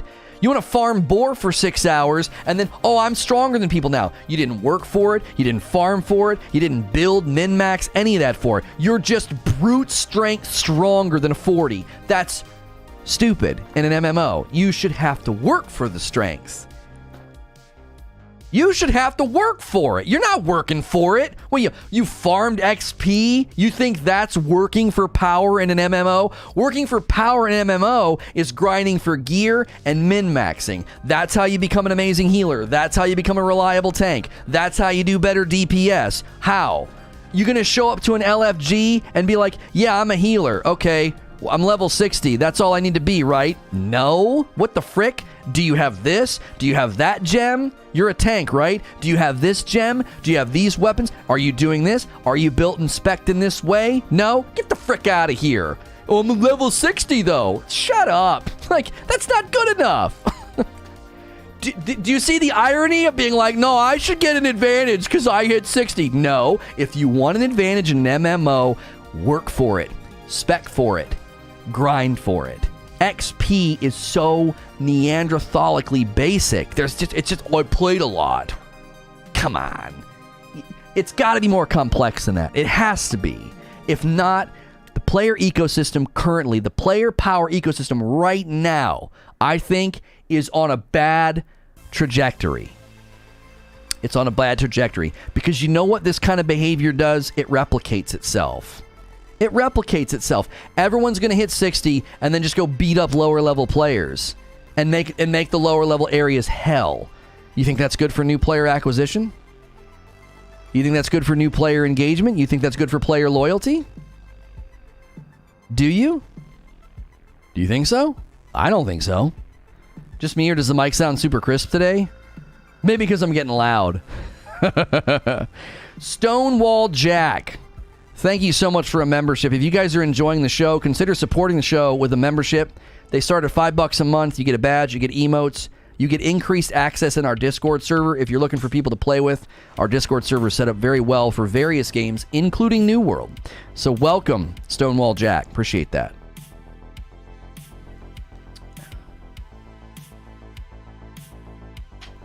What did Ferryman say? Because Sasha's agreeing with them. I want to read the other side. I'm not ignoring people. Hang on. The point of an MMO is to get the best gear to help you be the best. If you just turn up and you're the best because your skill set is the best, that just makes it like any other game, not an MMO. Nobody is saying that, though.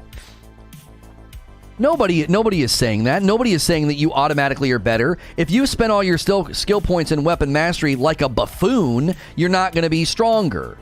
Like, let's say you're like me with spear, and you're like spending them in both skill trees. You're just a moron. You're not spec'd properly. If you've taken all your skill points, and instead of going all dexterity, and you've got it in like intelligence and focus, your spear is going to be weak as frick. You're spec'd like an idiot. You have to, like, everything I said was not what you just said. I didn't say you just show up and your skills are better. I said you've spent more skill points. You've got better gear. If you're spec'd out full legendary, like all strength, Warhammer, and you got armor buffing and helping your Warhammer, you are going to make light work of a 40. You don't need the level advantage. The level advantage just makes it an insurmountable, already determined outcome. With enough skill, you can beat someone who's higher level than you. Shut up. No, you can't. No, you can't. The differential in damage output is insane. They're not even in the same universe. Then they're wearing a trash bag and you're wearing a full suit of armor. Can you turn off PvP? You don't have to do anything with PvP, but it's very, very interwoven into the game. If you want to affect map control, if you want to earn better faction stuff, if you want to engage in the 50v50 wars to affect territory control, PvP is the road you take. Another thing that you could also make is you're synced with weapon skill points for PvP and let people make their build for PvP only. You have an inherent gear advantage based on what you got on your way to 60, not to mention that you now have access to grind at 60. Right. I beat a person 20 levels above me in a duel. Exceptions to the rule don't disprove the rule, though, Rise of TV. On average, if you're flagging for PvP and you're roaming the world, you're not going to beat people that are 20 levels above you. You have to know that that's true. You beat somebody in a duel that's 20 above you. Okay, fine. You found a potato that grinded boars all day and doesn't know how to play the game. The average reasonably adept 60 player is going to knock your head off, clean off. It's going to wipe the floor with you. I have no advantage at 60 as I solo level 30 corruptions for giggles. Right. You guys know the damage in PvP scales? That's what we're talking about. We're talking about the PvP scaling and how a level 60 has a damage advantage against a level 40. You can always turn off PvP too in order to enjoy the game in a peaceful way. See, but you're missing the crux of my argument, Rise. You might have just gotten here, so let me restate it. The territory control pivots on a hinge of you going to a territory, grabbing faction quests, and flagging for PvP, okay? It hinges on that. And if you go to an area as a level 40, like I am now, and it's overrun with level 60s, that's a problem. That's a problem. A 60 versus a 40 doesn't do full damage. Homie, you may have missed the patch notes on this. That was true. They have changed that. They announced before the game came out, higher level players will hit people for more damage and take less damage than people that are lower than them. That was announced before the game came out. There was a time where what I just said was not true, and they announced this prior to the game launching. There was one of the alphas or the betas or something where they fiddled with the scaling and everybody complained. Well, I wouldn't say everybody. People complained, and then they put it back in. How many players 20 points above you have you beaten? If it's just one, then you're kind of proving the point. Right. I see what you're saying. It sounds like fun, though. Listen, scaling is not as effective as it was in the beta, what he said. What I said, because they described it before it came out. They're like, yeah, they're going to hit you less times and you have to hit them more times. That's what they said before New World launch. They said that they were implementing that back after the feedback they had received on the PvP scaling. How is it I'm not one-shotting level 30 people as a level 60 with 500 gear score? Well, you're not going to one-shot them. I got killed as a level 35 or 36 by level 60, and it took like 3 hits. But 3 hits? That's nothing. Like, that's nothing. Go fight something at your level, and how many times does it have to hit you to kill you? Then go into like an area where the enemies are, 10 and 20 levels above you. They're going to hit you 2, maybe 3 times, and then you're dead. You got to understand too, like, you get hit once, and the healing economy isn't going to be able to catch back. It's not going to catch up with what you've lost. Like you lose so much of that health bar, there isn't a way to get in front of that. You're done. It's over, right? Even if you run away, they're just going to shoot you with a musket or a wand or something, and then you're done. You can't get away. Once they do that. Now, flip that around. We were shooting a level 60. Like, all of us were shooting a level 60, and his health was chiseling, and then he'd heal. And then his health would chisel, and then he'd heal. You see? It creates like almost like, it's almost like narrative armor. Like, this guy's not going to die because you saw a flash forward, right? Well, this guy's not going to die because the damage we can do is so low in comparison to what the guy doesn't even have to do anything. He was just running around laughing. He was literally stopping the type at us, right? There could be a cool gear that you earn in PvP to have advantages only in PvP. Earning gear for an advantage in PvP is already in the game. That's already in the game. What are you talking about? It's already in the game. It's called better gear. If you go and farm for better gear and you have complementary gear, and what I mean by complementary is I can get armor that buffs abilities and stuff that I'm not using. Man, you get some armor that buffs your thrust damage or your berserking with your hatchet or whatever. That's how you get an advantage in the game. You can get advantages in PvP right now. It's called farming and min-maxing, right? It was just reduced. It's still in the game. It was just reduced. PvP damage scale adjusted to lessen the gap between high and low players. Is that in today's patch notes, King Salty? Or is that older? This was some September 28th patch notes. Right. Well, that's September 28th. That's what they said, like, right before? Are they banning people for the boar glitch? I don't think so. I think some people get hit with 24s for it, though. Yo, what's good, Hex? To be fair, the way it's set up in New World is very realistic.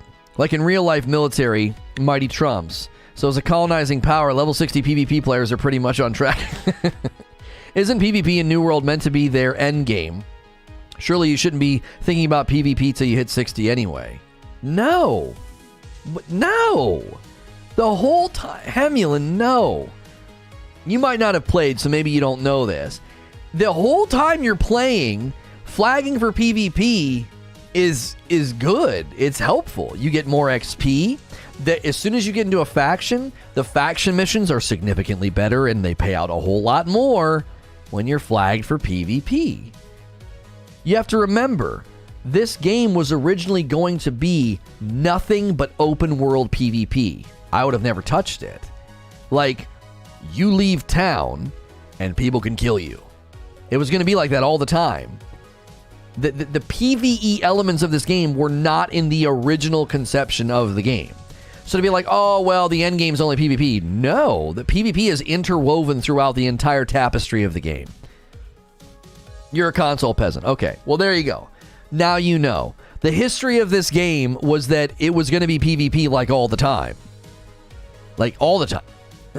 It's not, as Old Soul's saying, it is not strictly meant for level 60 players. That's exactly right. For me, all the good PvP systems started really working when I was level 50. Well, that makes sense. You're on the final stretch, and you're within the 60 reach of, like, if you're spec'd properly, you could probably beat a sloppy 60. A guy that's not really spec'd right. He just mindlessly got to 60. You know what I mean? You should be able to play the real core of the game during the 80 hours before getting to 60. I mean, 80 hours to 60 seems low, homie. That seems very, very low. I don't think most people are hitting level 60 in under 100 hours. I don't think so. I could be wrong. 80 hours. That seems low. Because what is that? what is that? A level an hour almost, because the first 10 are pretty quick. There's no way. There's no way. If people are hitting 60 level 60 in 80 hours, they're doing something. 120 hours, 60, got 60 yesterday, 190 hours. Yeah. If you're hitting level 60 in 80 hours, you did something. You paid Amazon behind the table, under the table or something. I'm level 50, 150 hours of playing. Yeah. There's no way. There's no way. You did something. You did something. Another point worth mentioning, says Old Soul, what happens if they raise the level cap by 10 someday? New players then have an even higher hill to climb in order to play PvP. Well, this is when you would do XP boosts for level thresholds. You would say you get an XP boost up to 40. It's just on. New players would do that. Any new character, they can do rubber banding. They can do level rubber banding. It's not that difficult. You just apply an XP boost to everybody under 40 or something, and then they go. Everything is fast. Mastery is fast. Leveling is fast. And they can just climb the ranks, work through early game, and then enjoy the meat. You know, at least 3 hours per level is a good clip. You can do a little bit faster than that if you're doing the town board thing, but you got to be that's unique. You got to be really wealthy and have a lot of Azoth. You know. Let's look at the patch notes. The debate's dying down a little bit, so let's look at the patch notes here. Greetings, adventurers. This week's update brings in another swath of bug fixes alongside laying additional groundwork for the upcoming server transfer feature. Many members of our team are still working tirelessly on ensuring everyone can find a world to call their long-term home with the character transfer feature. We'll have more information on server transfers when they're ready, and you can check out our forum announcement for the initial details. In the meantime, you can find the list of bug fixes we've addressed below. Worthy of mention right now, server transfers will not allow you to transfer regions. They did previously promise that on Twitter. That has been walked back. It will not be possible. So I am sorry to report that to anybody who was hoping they could switch regions. You will not be able to. When you switch servers, you don't lose anything except for your friends list. The friends list is specific to the server that you're on, and your company is as well. So you'd have to go to another server and start the company over. You bring all your homies with you. It wouldn't take that long. Okay.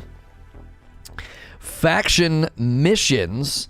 We should timestamp this. I don't have a pencil. Oh gosh. Here we go. We should timestamp this. So we'll go 136 for the patch notes. 136. We'll just go 137.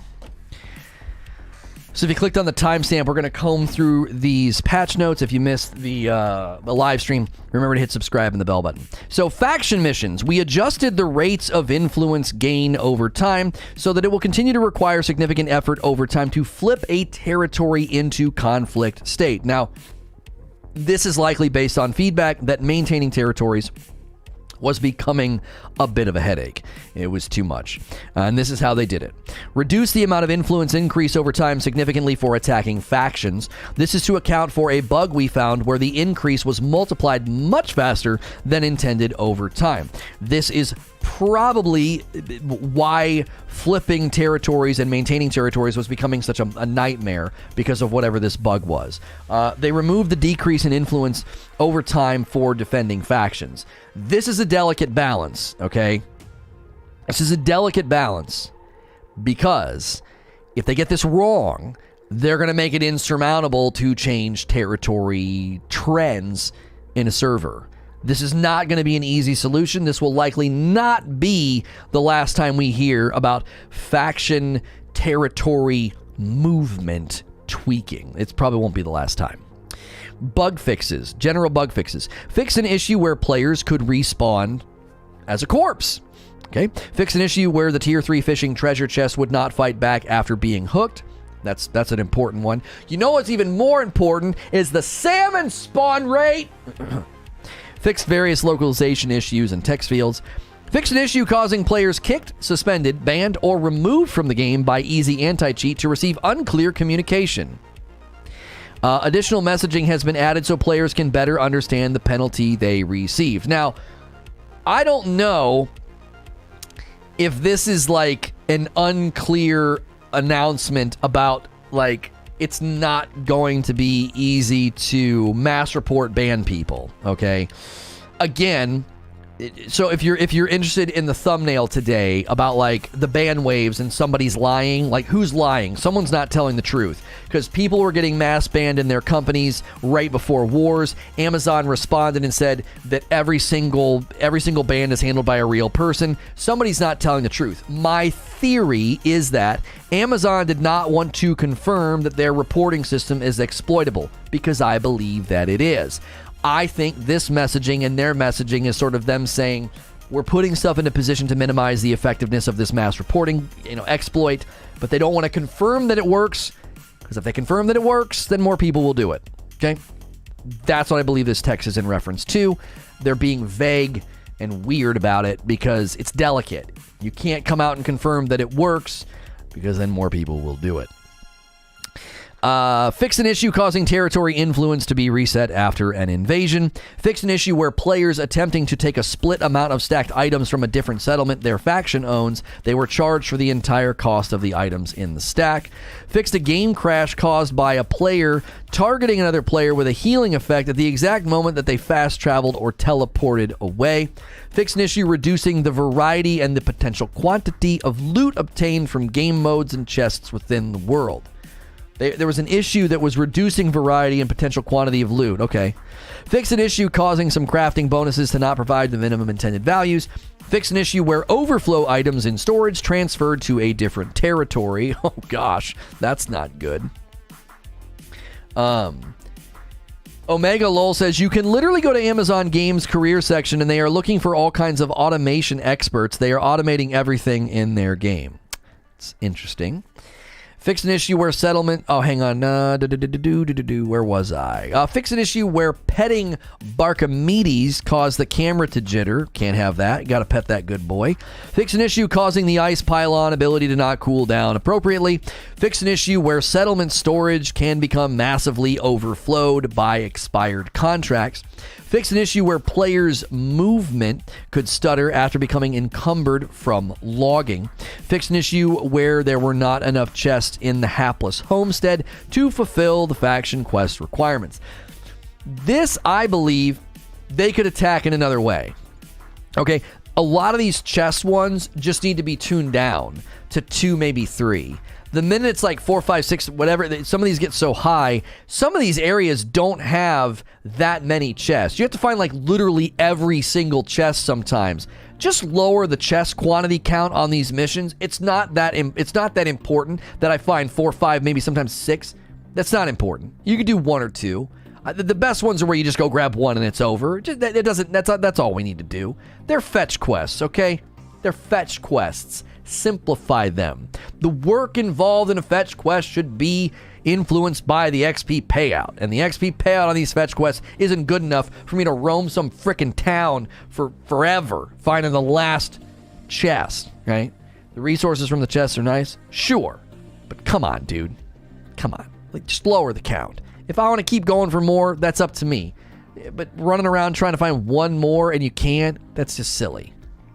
Shattered Obelisk is literally 12 chests. Yeah, that's just not necessary. It isn't. It doesn't need to be that high.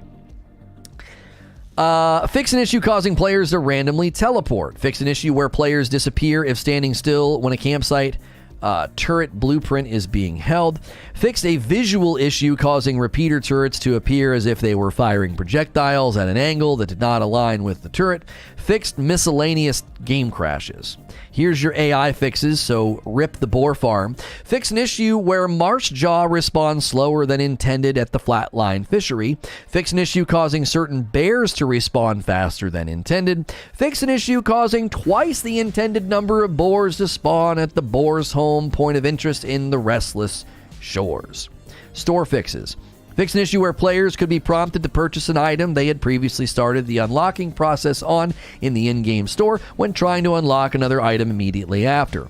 Fix an issue causing store previews for skins to not work correctly when the player was actively wielding a weapon. Fix an issue where the Righteous Guardian armor skin would not change color in war. Fix an issue where the Runic Bear armor skin would not change color in war.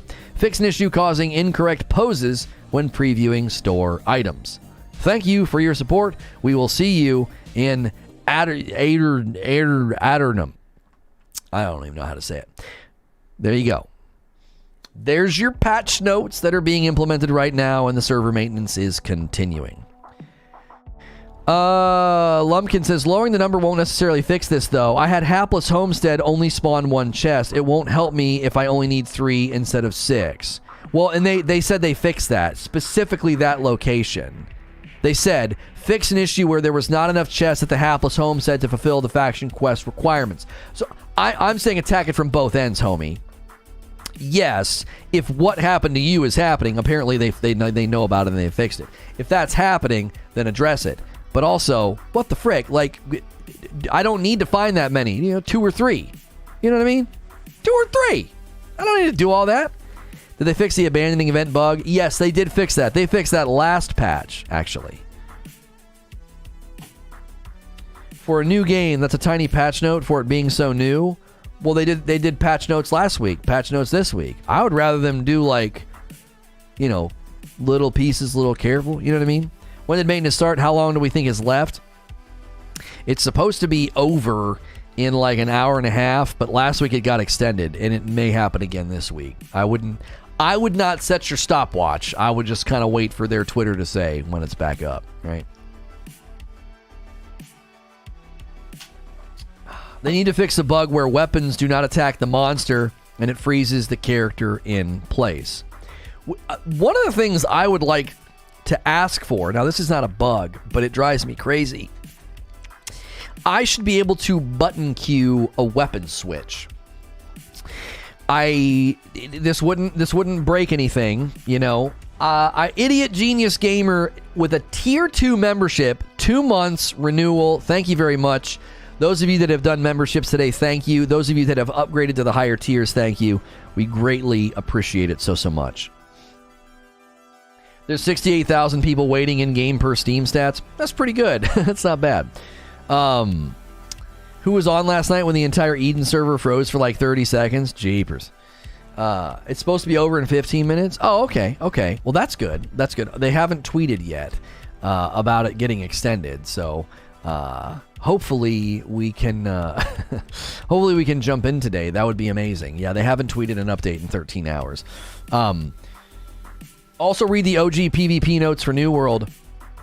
That's why it had scaling. Oh, so they had, but do you think, I'm not going to read that right now. Do you think that that still is necessary, Paul?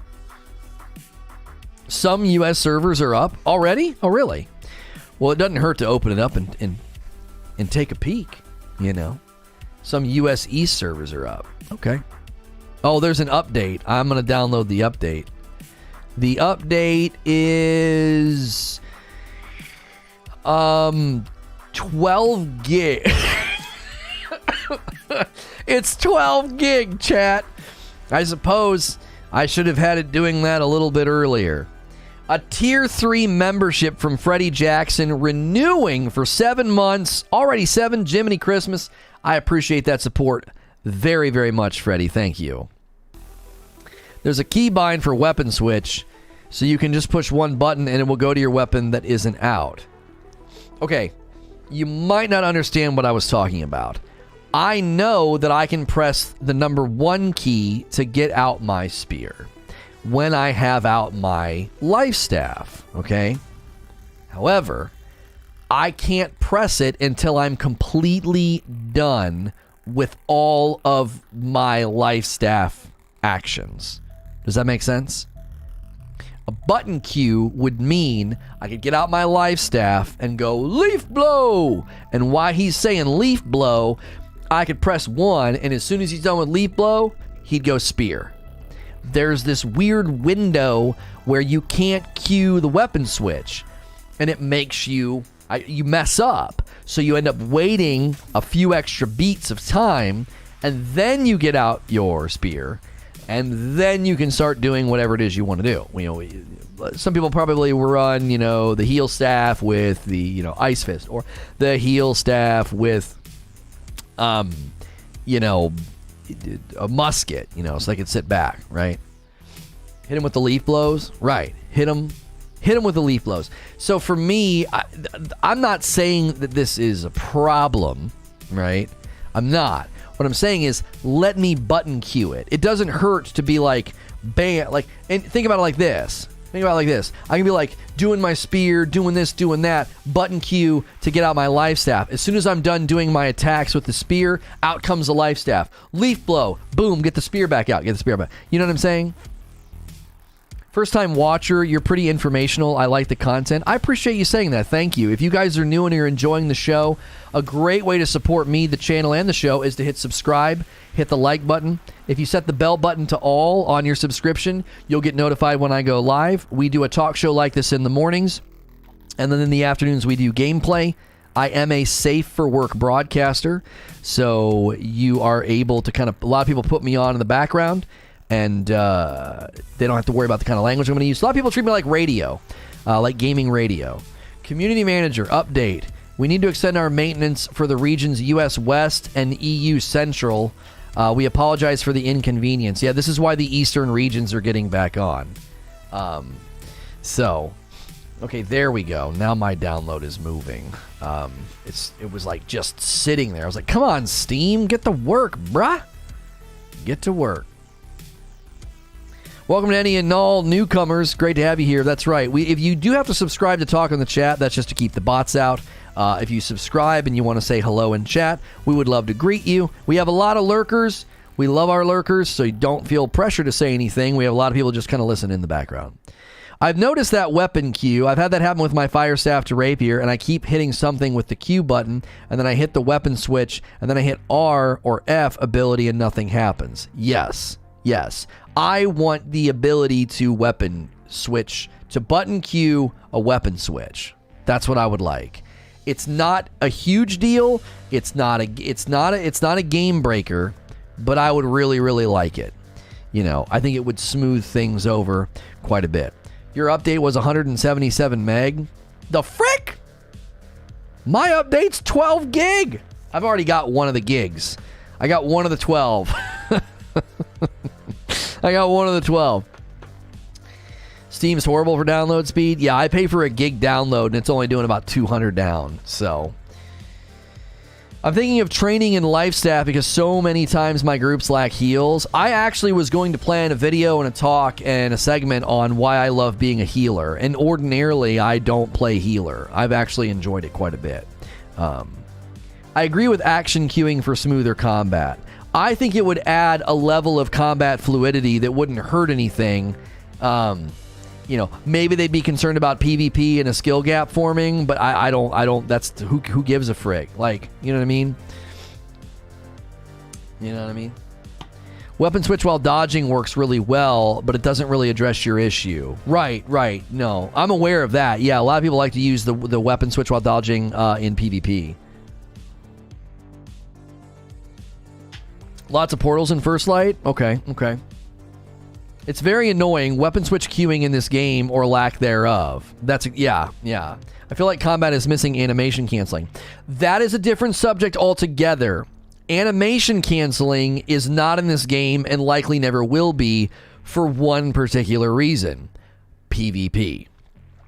Animation canceling is harder to manage across the spectrum of all of the different weapons, their attack animations, their potential damage output, and the ability to do animation cancel is a problem in PvP. There is the ability to do it in certain ways in PvP. Those will likely be addressed. There's a reason they don't let you animation cancel right now, and it's because of PvP, right? I'm thinking of doing a Paladin build with Life Staff and Warhammer. You could do that. I'm running Spear Life Staff, and I really, really like it. I really do. It's already in the game with dodge. No, it's not. It's not a traditional animation cancel. Once you've committed to an attack or something, it finishes before you dodge. There's a slight window where you can do it before the full attack animation is over, but full-on animation canceling is not in this game, and I doubt it ever will be, given the PvP. Last night I logged off a little more than 1,000 coin. Now I have over 4,000. What happened? Maybe they're giving everybody some coin to say thank you or sorry for the trouble. I don't know. I have no idea. You know, Maybe somebody sent you some money, you know. I don't know. Don't question it. Just spend it before it gets fixed. Yeah. Spend it or send it to people. Like, put it in the treasury so that it can't get taken, you know. We got to erase the paper trail. Animation canceling should be a deliberate design choice. Right. What do you think about the animation cancel light armor roll? Personally, I think it needs to be removed. If the game developers have not put in animation canceling and people are finding a way to do it, then yes, that needs to be addressed, right? That needs to be addressed. You cannot let people do something that other people can't if they just like put on the right stuff. If they're like, no, we don't put it in the treasury, that's Lono's piggy bank. What are you talking about? Listen. Idiot genius gamer, listen to me. It's fine. It'll be safe. What are you guys doing? Stop. This isn't a part of... You guys aren't a part of this discussion. You guys aren't a part of this discussion. It's fine. Just put the money in the treasury. I'll keep it. I will keep it safe. Okay? I will probably spend it to Town Board Farm.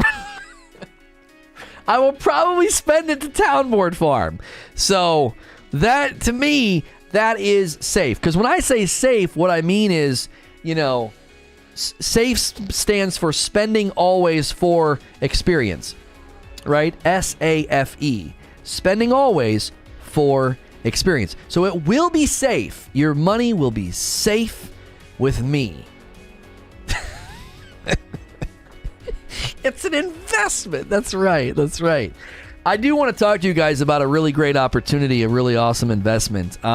If everybody buys a pack of cards from me, and then you sell a pack of cards to 3 more people, and then those 3 people sell packs of cards to 3 more people, we will all be regretting our decision in about a month. So...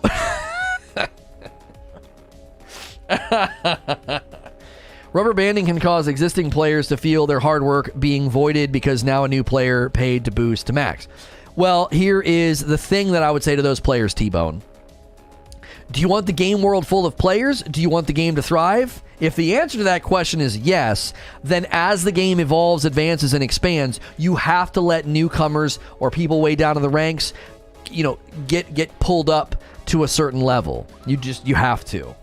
Do you want people to play? Yes. Do you want the game world full of people and the game to continue to be supported and to be lucrative and backed financially by the developers and the publishers? Well, yeah, I want that. I like this game. Then shut the frick up and let the people that fell behind or let the new players have a rubber band. Because if you don't, then eventually your game will have a depreciating return player base and you won't be filling the funnel with new players, and thus begins the death of your game. If you don't let people catch up, there won't. Don't you want new people to smack around? Don't you want new people filling the server? Doe-eyed dum-dums that have no idea what you're going to do the minute they flag for PvP? If you want the doe-eyed dum-dums, then you got to kind of rubber band them, okay? No offense to all you doe-eyed dum-dums. We love you. But if you don't let them rubber band, then they're likely to not play, give up, quit, or never even get involved to begin with. You understand? So I understand the point that you're making. However, rubber banding does not invalidate your hard work. It ensures that the player base stays full and healthy. That's why rubber banding newer players, less experienced players, or whatever, that is extremely important. It's vital, actually. It's vital anytime you do an expansion, anytime you do, a new level cap, a new area, or whatever. If you guys are tuning in and you're new to the stream, if you're here mainly because you're like, is maintenance over? It's over for Eastern, but it's being extended for US West and EU Central. So unfortunately, we're going to be able to get in because we're East, but the rest of you are not going to be able to. So we appreciate all of the new folks we've met today. We've had a lot of people find the channel looking for New World, and we appreciate you finding us, clicking subscribe and clicking like and all of the things. Greatly appreciate the turnout today. Thank you so much for being here. You think trade skills will be boosted as well? This is what I think that they would do to Rubber Band, okay? This is what I think that they would do to Rubber Band. They would let everything would level significantly faster, like all the way to level 40, and then like all your skills would level significantly faster, I don't know, all the way to 50 or something. Now, once you hit that, they would then start decreasing the multiplier, right? You could always just raise the floor. That also is something you can do. Raising the floor is extremely easy. Oh, you made a new character? Your character starts at level 25, and all of your skills are level 25, and and then you have all these skill points to spend in the mastery of your choice or something. Here's why I don't think just raising the floor works as well in this game, Eugene. Because if you just raise the floor, okay, that doesn't necessarily answer, well, what's that person's weapon mastery? You'd have to come up with a system, which I'm sure they could do this. Click the weapon that you want to master, and it would be like, bam, and it would immediately skyrocket the weapon mastery, to 20 or whatever, or 10 or something. The problem there is they haven't played the game, so they have no idea which weapon mastery that they want. Weapon mastery naturally climbs with the player as they play because they're trying different weapons and trying out new things, and the XP multiplier would do this in a more healthy way. Just play the beginning of the game as normal, as you're chopping down trees, as you're using sword and shield, or as you're using an axe. It's just going to level faster until a certain level, so that you can get to this marker much faster, but the natural, organic evolution of the player is still intact. Like, I really, really like, spear and life staff. Well, that happened naturally. That happened naturally as I played and tried out new weapons. Do you see? If you all of a sudden I boot up the game with a brand new player and I'm supposed to pick a weapon mastery, like, let me show you what I mean. And here I'll put myself. I usually put myself like somewhere in here, and I'll make myself a little bit smaller. If suddenly they come in here and they go to their weapon mastery and they're just supposed to pick one to skyrocket up to 10 or whatever, they don't know. They've not played. The reason I think this game is hooking people is you literally just use weapons, and as you gravitate to certain ones, they level, they get better, and you feel that sense of growth and power and progression in the game. I don't think you can take that away. If you take that away from the early game of New World, I think you actually really, really damage the game. Oh, weapon mastery's max at 20? Okay, cool. My spear is 15, my life staff is 10, so we still got a little bit of a ways to go. After that, I think I will raise the musket, because I do think a high-level musket in dungeons with life staff would be really good. Just sitting back, just taking pot shots, kabam, would be really, really good. Would be really, really good. Game's been out for a couple weeks. Why is this a subject already? Why is what a subject? Rubber banding people? Because the game being out for a few weeks doesn't mean that it doesn't clearly have plans to be ongoing. Like, these are problems they'll have to solve. These are things they'll have to think through. Like, if you're going to be playing this game for months, for the foreseeable future, then they got to think through this stuff. There's my character, by the way. That's what he looks like. I recommend bow over musket. Really? I've had a lot of people say they think that the musket's really good. Good thing about rubber banding is you can take advantage of it yourself and make a new character with it. Have you considered the Warhammer as a secondary with your life staff? The crowd control is amazing in PvP and war scenarios. I'm not a big PvP guy, so I'm usually going to be gravitating to the PvE. Now, that doesn't mean I'm not going to be willing to do like a war. If I do a war, I'll probably respec and just go full heal. Just total full heal. I was versed on going healer, but giving it a try, I quite like life staffing my way through. At first it's a little rough though. Did you get an earring? It'll be a big upgrade for your attributes. No, I've not gotten an earring yet. I'll probably have to buy one once we start playing. The bow's arrow is affected by gravity, which just feels odd in this game to me. Bow is better in the end game, says Sacrificer. Really? T-Bone says, it sounds to me like the grind to 60 sucks and Amazon needs to work on it. Final Fantasy XIV does have boost, but the grind to max is fun or enjoyable, so using boost is kind of a big negative. I heard bow can do way more damage than the musket. Really? Okay. All right. If you're healing endgame, I'd really consider Ice Gauntlet. Mana regen and enemy debuff is crucial. Really? I've had people say that to me, Deliverance. I've had people say, go Ice Gauntlet, and then you're just basically, you're all focus intelligence. Well, and then obviously some constitution. All focus intelligence. And then you could get an Ice Gauntlet, and you could put the, what's the gem? What's the gem you could put in it? So then it scales, it would scale with, Amber.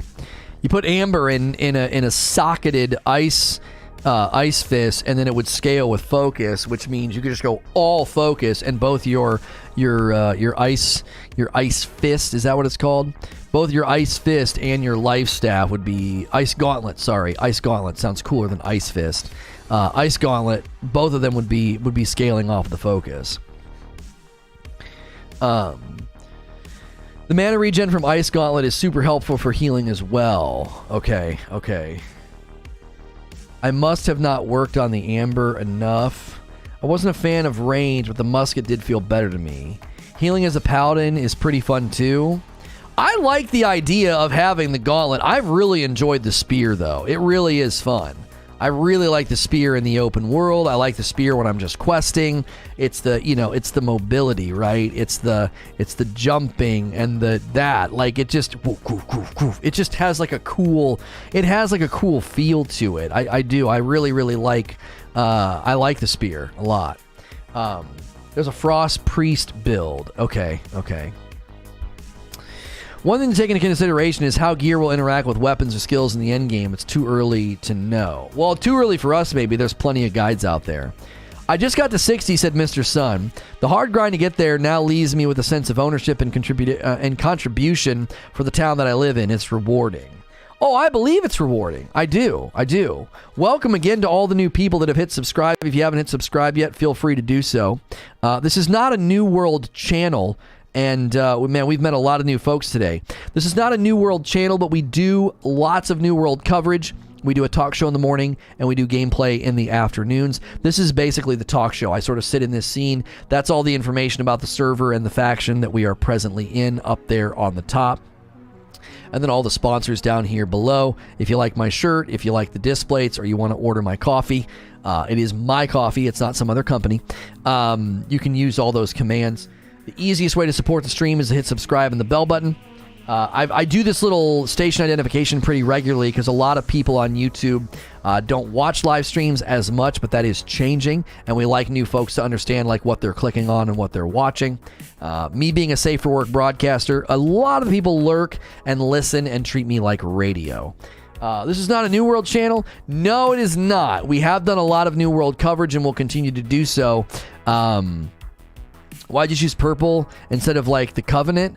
We had a group of people that we were wanting to kind of group up with, and they were all going to purple. They were all doing Syndicate, and so we went with them. The map in my server is basically a green. It's basically a green map, and then the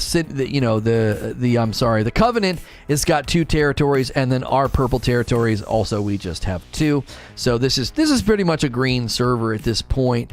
And with the changes they just made about it being, it's going to be a little bit harder to overtake territories with some of the changes they made. It was a little bit easy. Apparently there was a bug that was making it really, really easy to throw territories into war, and that has been addressed. So the white area up north, these areas are 51 to 60, Great Cleave, Eden Grove, and Shattered Mountain. They cannot be claimed. They have outposts instead of settlements, right? So these are settlements, and then you also have the forts. But up here, I guess they are outposts. They're described as outposts, and then these are described as settlements. So up here, it's a different descriptor. They have inns that you can fast travel to, but they're not settlements, they're outposts. And and then what's this thing in the middle here? That's just like the title. So these are designed to be, I guess, unobtainable. Maybe they will eventually. I don't know. And we know they want to expand the world. I mean, obviously, you can kind of see if you look here, the way the map cuts off, you can see it's like somebody took like a Photoshop brush and just like made it so we can't see what's out there. The map will likely expand to the northwest, to the north, and then up here out to the east. Now, I know there's a map already. I've not seen it. I know there's like a map. There's like pictures of the map and stuff of what it's going to be expanding to. And So we obviously want to level and work through the campaign and get things done. We understand that not as many people want to watch that. It's not as invigorating. And we really, really appreciate all of the people that support and watch in the afternoons. So we appreciate it very, very much that the people that watch and support and hang out, especially in the afternoons for the gameplay. Okay. I was like, why is Patrick Stewart's name trending? The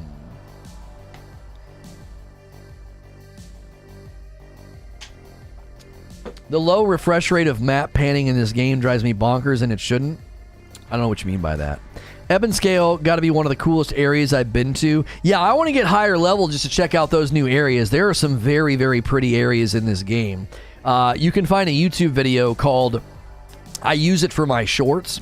You can find a YouTube video called The New World Soundtrack, and they just throughout that entire 2-hour video, they go to really, really cool areas and just let the camera kind of pan and sit there and stuff.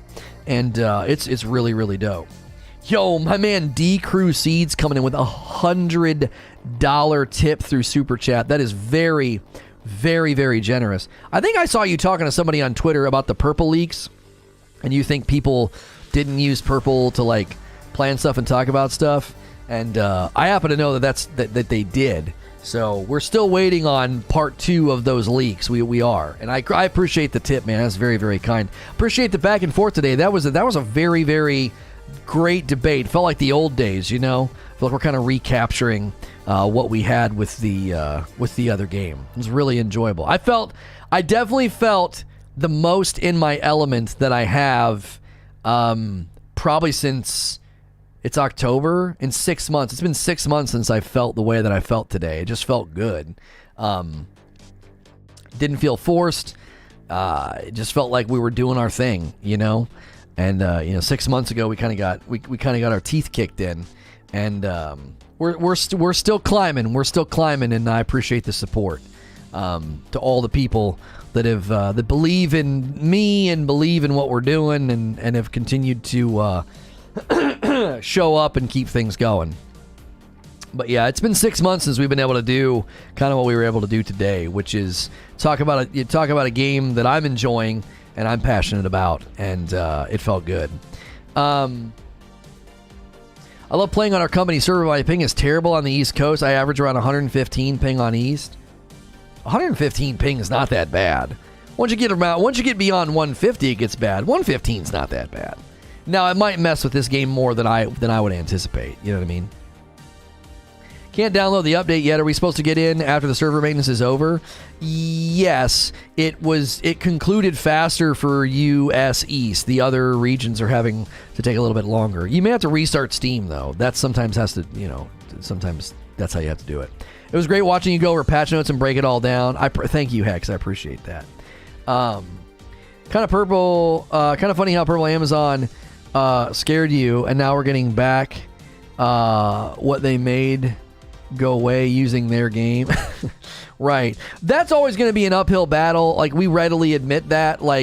It's always going to be an uphill battle trying to stream this game on YouTube, because Amazon's obviously going to have a vested interest in funneling hundreds of thousands of people to Purple, and that's always going to be a challenge for us. Have you checked out Upper Echelon's newest video? No, I don't do memberships, so here's a dono. I posted on there that I don't think there would be that kind of material in Twitch chats. I definitely think there was bad end deals for sure. I think a lot of it was talked about freely and planned in whispers, D-Crew. I think if we can get a hold of people's whispers, you will be surprised how brazen and stupid people were. It'll blow your freaking mind. It really will.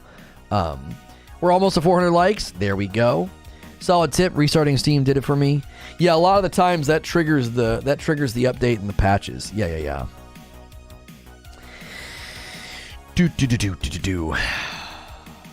Amazon is a purple, but it is. Yeah. I mean, they have a vested interest in driving people over there. Like, you know, I get it. It makes sense. It's not bizarre. You know what I mean? I'll never be surprised how stupid people can be. Yeah. Well, and if we could see, we might not be able to prove this with the leaks, but there was a guy who used his alt to mess with me in whispers, and I know who it was, but I can't prove it. So, you think that they would use Discord or Twitter? You'd be surprised on how much went down in the whispers. You'd be surprised the kind of language some of these people you think are saints used in whispers. You'd be surprised. You'd be surprised. This homie just got fired, or resigned from the NFL, right? We talked about that yesterday.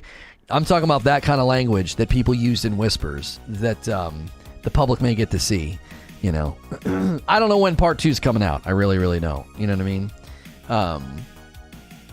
I really, really don't. But I hope it's soon. I'm patiently waiting for that shoe to drop, that penny to drop. That'd be good. That'd be good. The whispers might point to Discord. Right, which in turn wouldn't do anything without, an actual, without an official process, right? It wouldn't lead to anything. Is it Friday yet? No, it is not Friday yet. From Friday will be happening this week. As far as we know, there's nothing launching on Friday. Metroid Dread really threw things off for us because it was like, we got to play Metroid Dread. You guys know how much I love Metroidvanias.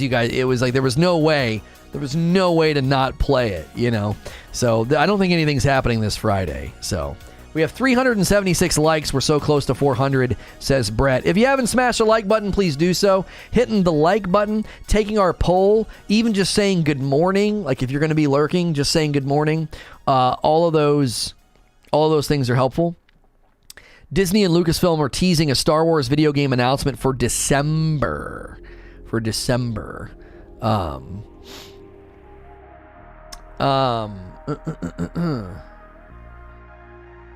So that could be good. From Friday, what's that? That's right. You know what it is.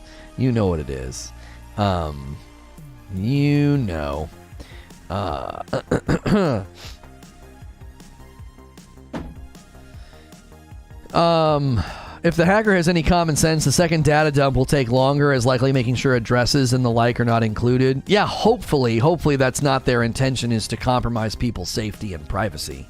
You want to expose toxicity and nasty people? I'm here for that.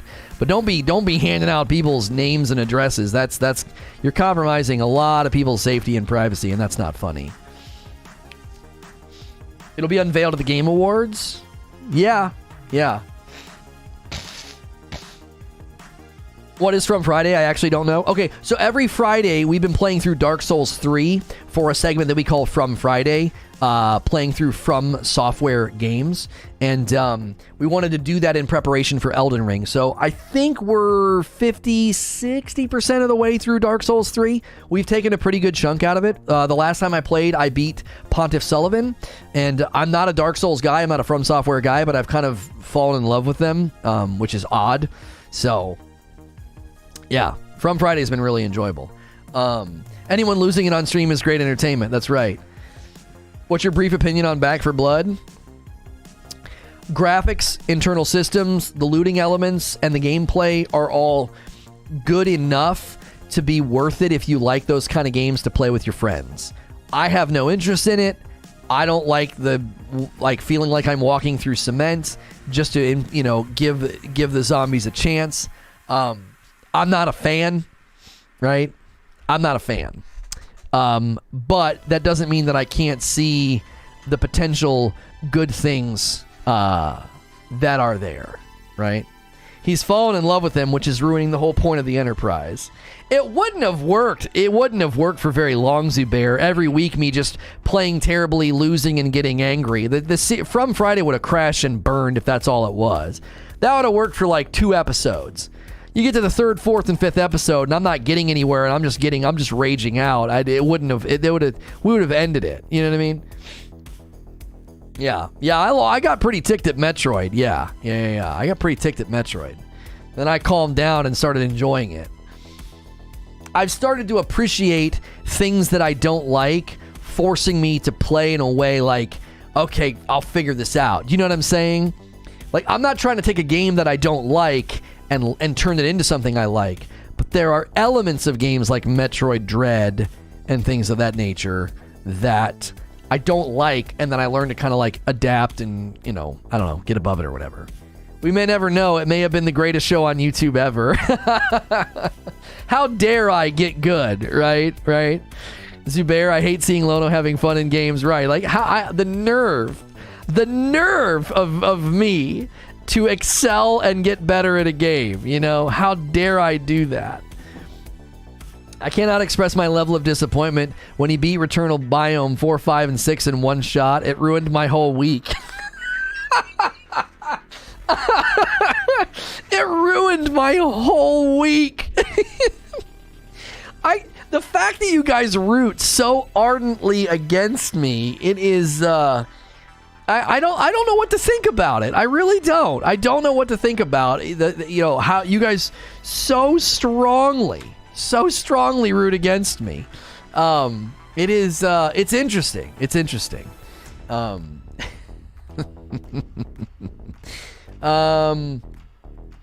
Okay, hang on a second. I gotta get the next stream scheduled. Today we'll be working on campaign stuff, I think. Campaign gameplay, leveling gameplay. Yeah, they're all the same. It's all the same. We'll get the new one. Okay, and then we'll go there like that. And then that.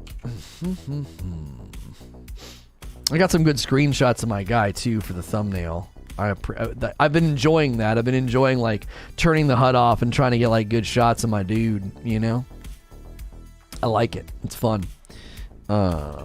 We'll be playing New World, and this belongs in the gameplay.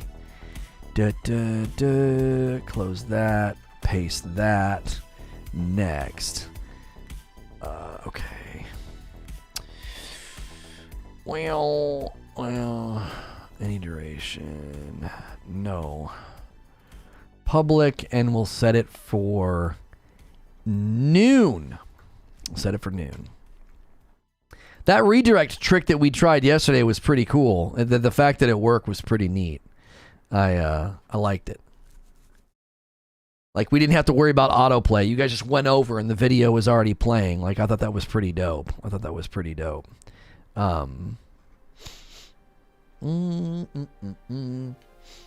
We show up to the Roman Colosseum to see brutal pain, not glorious victory. Yeah. Are you not entertained? Coin received. Who paid me a penny? Someone just paid me a penny in this game. What the frick? All right, let's check the... Oh, that's not the trade house. Let's check the trade house. Let's see if any of our stuff sold overnight. There is coffee in our driveway. Are you freaking kidding me? Are you kidding me? All this stuff sold. Awesome. My wife just texted me and said there is coffee in our driveway. Did they really do this? They didn't schedule, they just dropped the skid off? Frick, I'll be right back.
Oh, I'm genuinely frustrating, dude.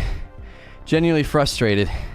Like, imagine spending lots of money on a big order of something and then having like a freight company just drop it off in your driveway. They're supposed to call and schedule or at least alert you. Nothing. Just in my frickin' driveway.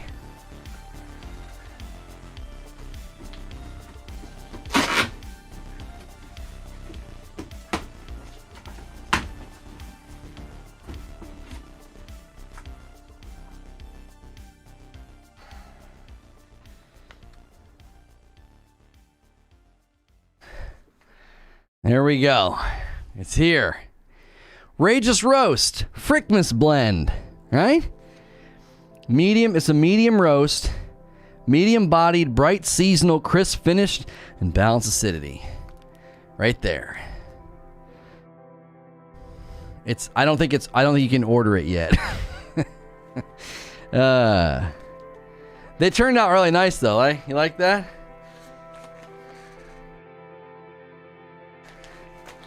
Let's see if we can get them all. Can we get them all? There we go. There we go, dude. Using the network colors like that. Isn't that fancy?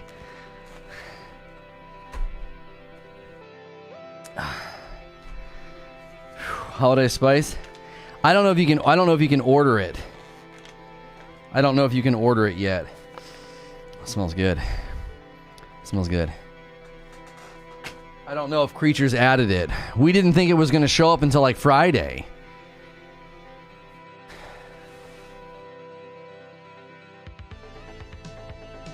Here, I'm going to put a bag. I'm going to put a bag down here for me to show.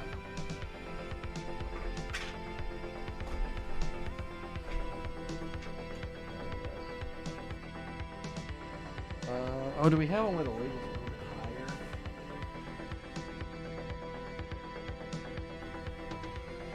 All those labels are behind us.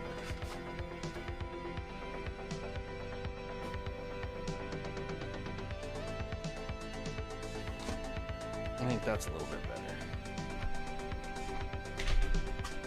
There we go.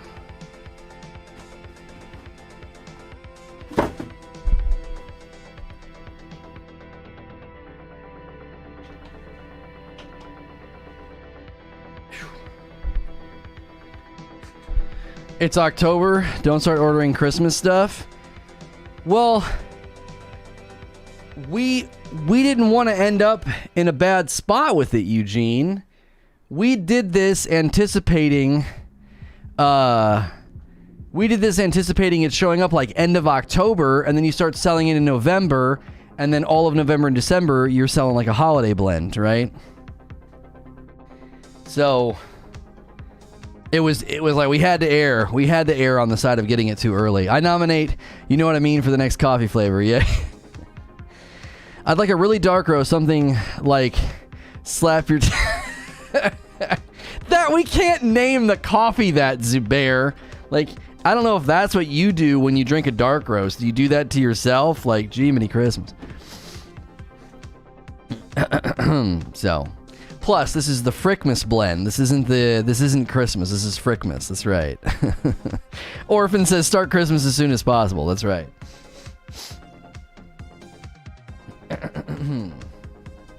Lono needs to chill with all the awesome colors and labels and stuff. That's right.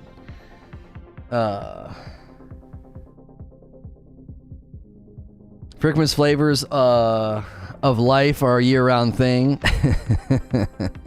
Wait, we're talking about coffee? Almost got him to say it. Yeah. My wife does not like that one. She doesn't like that word. How about a leaf blow roast? Yeah. Leaf blow! Oh, man. Whew. So do they only patch the boreskin farm, or do they do a solid enemy spawn adjustment? I mean, they said there was a few other areas they adjusted, but the boar farm seemed to be the main thing that they set their sights on. You did the colors of the Portuguese flag? Oh, really? We need to petition Amazon to add coffee in New World. Yeah.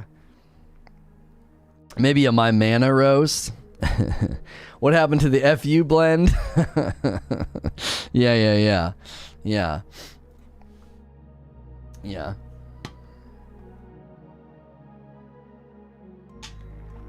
I'm guessing it's a bad time to ask for a balls deep roast. Yeah. For those of you that don't know, I had to run upstairs because the Frickmas roast is here. And it'll be available to buy, I don't know when, soon, I hope. Creature hasn't responded to the DM, so he might be out of the office this morning. He's probably very busy. He's helping those guys with all of their Final Fantasy coverage. I was supposed to have my furniture for my new apartment delivered Friday last week. Company flaked on me. I had to rent a U-Haul and scramble all weekend to get my stuff. It was a nightmare. Delivery companies are a hot mess. Oh, I know. Yeah.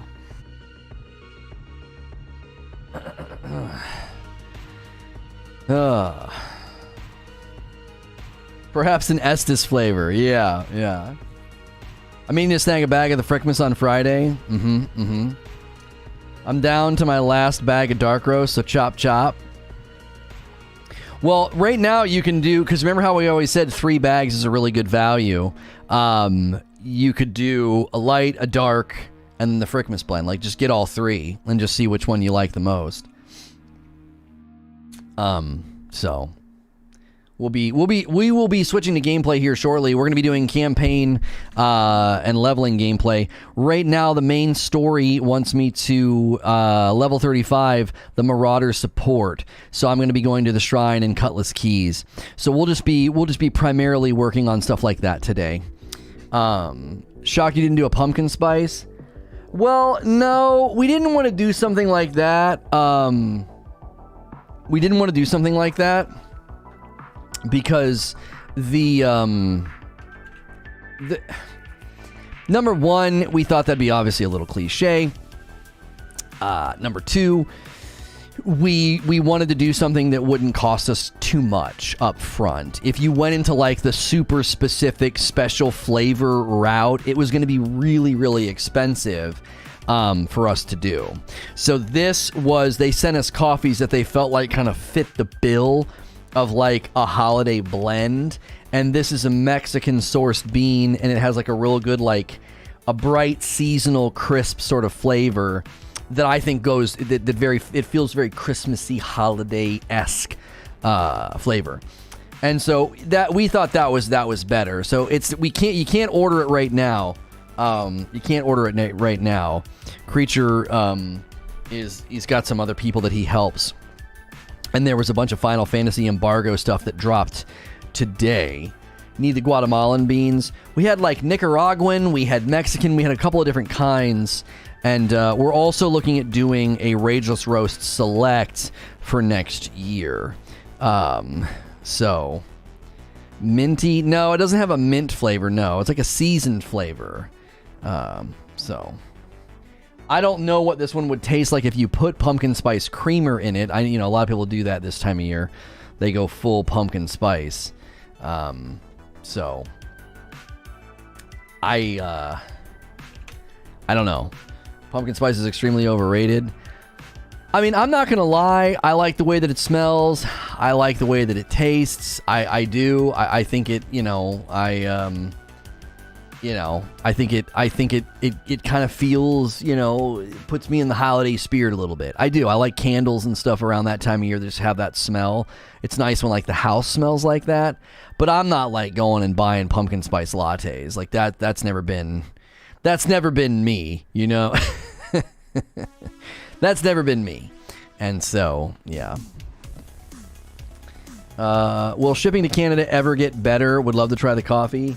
Shipping costs, that's not anything we're in charge of. That's a USPS thing that's related to different deals with different countries and governments. The prices of stuff just went up because of everything that had happened. So Heck says the pumpkin spice creamer makes the dark roast taste great. Well, there you go. We got a pumpkin spice creamer with no sugar. It's amazing. There you go. Lono likes pumpkin spice, and for that reason, I'm out. I just like those smells, like, you know, holiday candles and holiday food, and the warms kind. The house is kind of warm. I don't know. I like that kind of stuff. I like getting in the holiday spirit. You know, I like decorating the house with the kids and stuff. It's enjoyable. You know.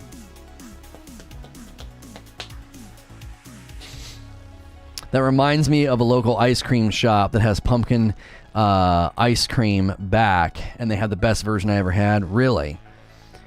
Overall, we're in a supply chain crisis. Shipping isn't getting cheaper anytime soon. No, certainly not. It certainly is not. So it's a bummer. It's a bummer because, you know, we obviously have people that watch in, you know, in other countries and other parts of the world, and we'd love to be able to ship coffee to them at a reasonable price. But it's just, you know, a lot of our audience cannot buy the coffee because the shipping just is too expensive. It's a huge deterrent. So anyway, about this new boar farm you're going to find. No. Are you the one house that they can see from orbit with all those decorations? No. That's not us. Yeah, we don't go that crazy. We do enjoy decorating. The kids really, really like it. We've already got like some Halloween decorations up, and then our neighbors will put some up, and the you know, the old guy next to us, like, the kids are always like, you need decorations, so they'll take some of our decorations and put them in his yard, and he thinks it's fun. He likes it. I've got a little Charlie Brown Christmas tree I put out. I don't do Christmas, but I do Charlie Brown. There you go. Someone asked for pumpkin spice. I'm going to throw Carolina Reaper dust in the pumpkin flavoring. There's your pumpkin spice. I just don't. It's just never bothered me, you know, that people enjoy pumpkin spice. Like, you know what I mean? That's never bothered me. You know, I don't yuck people's yum. You know, I don't. I let them do their thing. I'm all for it. You know, you can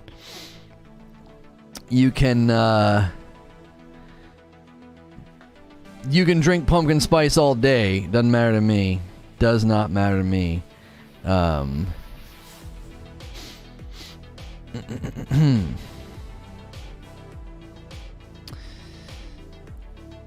Why is Patrick Stewart... I still don't... I hate when a celebrity is trending. And I can't figure out why. Why is Patrick Stewart trending? Is it his birthday? Like, I can never get to the bottom of it.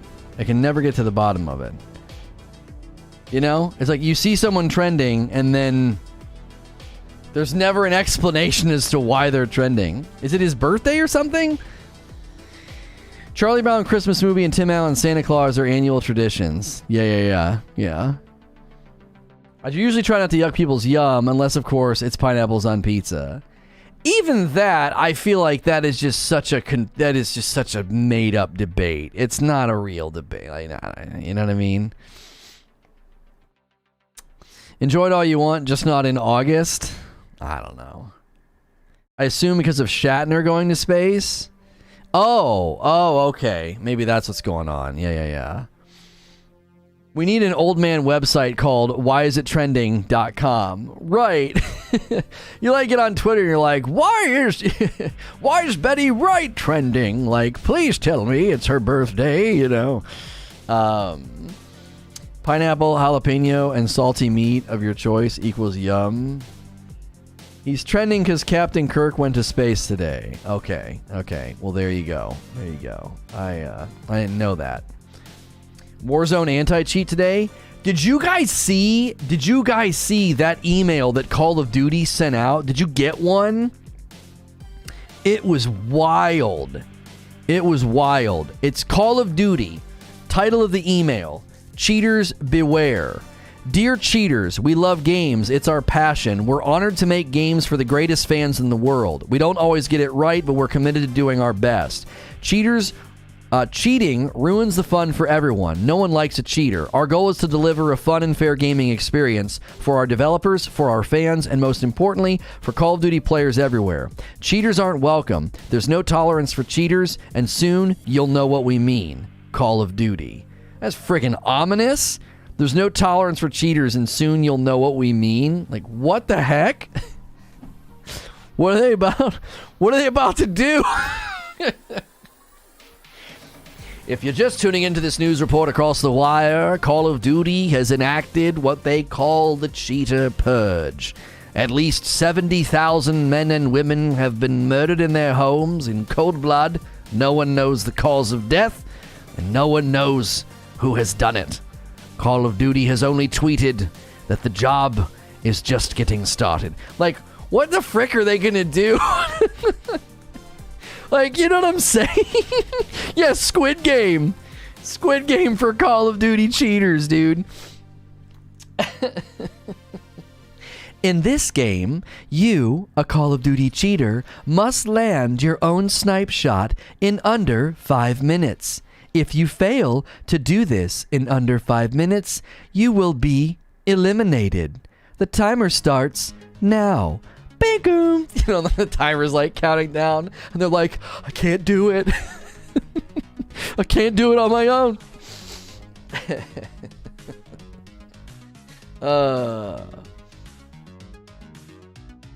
Call of Duty cheaters about to wake up to tracksuits in South Korea. That's right, they're gonna wake up in tracksuits. Like, the frick's going on, man?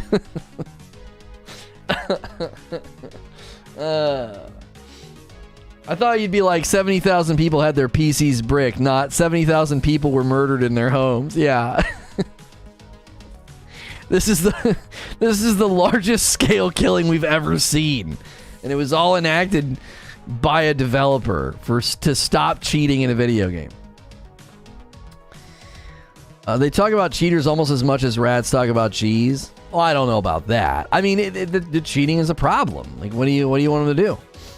You know, what do you want them to do?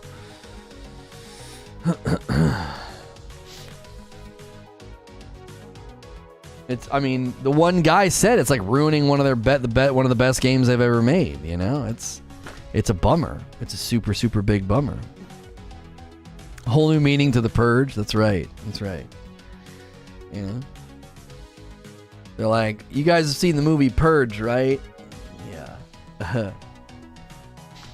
One of my tiny third graders definitely rolled into class today in a perfect 456 tracksuit get up. There you go. Yeah. Green jumpsuits. That color green jumpsuits are gonna skyrocket in sales. In related news, consoles with copies of COD are all being sent to these guys around the world with instructions on how to cheat. There you go. Goat cheese or regular cheese? I mostly just eat regular cheese. Maybe they're developing a software that melts your brain if you get caught cheating. Yeah. I still think the ultimate punishment is keeping access but removing all progression. But that they don't care. They don't care about that. They're not. A lot of people aren't cheating for the progression. You know what I mean? The numbered t-shirt and everything. I'm tired of the response that real cheaters or people find a way. You don't lock your doors to stop professional thieves. Right. That's right. That's right. Ketchup is greater than cheese? Oh gosh, no. Ketchup is awful. Ugh. Is the coffee whole bean or ground? It is ground, Brian. Thanks for asking. It's ground. We have the 3 flavors. We have the light roast and the dark roast are the same base flavor. One's just roasted longer than the other. It's the same base flavor. It's got the honey undertones, the smooth finish, and the balanced acidity. And the Frickmas blend is a different bean, different base flavor, but still we went for the balanced acidity. And it's described as bright, seasonal, crisp finish, I believe. And yeah, it's all ground coffee, yes.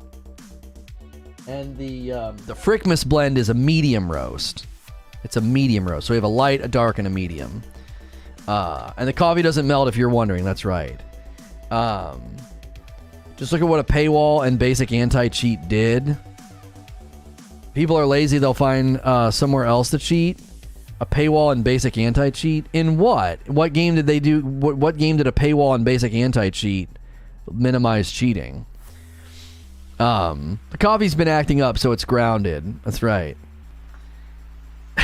What equipment do I need in my kitchen to make Rageous Roast? Just a drip coffee pot? Yeah, just a drip coffee pot. Yes. Yeah, just a cup of water and a spoon. No, it's not instant coffee. It will not dissolve in water. Yeah. They look good. Can you make me some? They look good. Make you some right now?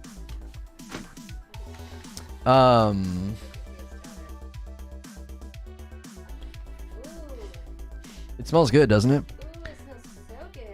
Nobody cheats at video games like the fraudulent speedrunners. Look at Into That for 2 minutes. They cheat way better than anybody else. Right. Upset with your plastic straw No. because you metal straws in your peel. Somebody sent me a NutriBullet with metal straws in the P.O. box. There's no note. The kids were like, "Yay!" and I opened it and they were like, For the breakfast shakes, I guess? "Yeah, you make your own." I That's what it's for. It's a portable blender. guess somebody doesn't like me using plastic straws for my breakfast shakes in the morning. Howard, write your name on it. I don't care. If you guys want to send me gifts to the P.O. box, even if they're passive, I mean, I'll take it. Well, maybe it's not passive. Maybe they're trying to help you. Yeah, maybe they're trying to help me just be more, conscientious.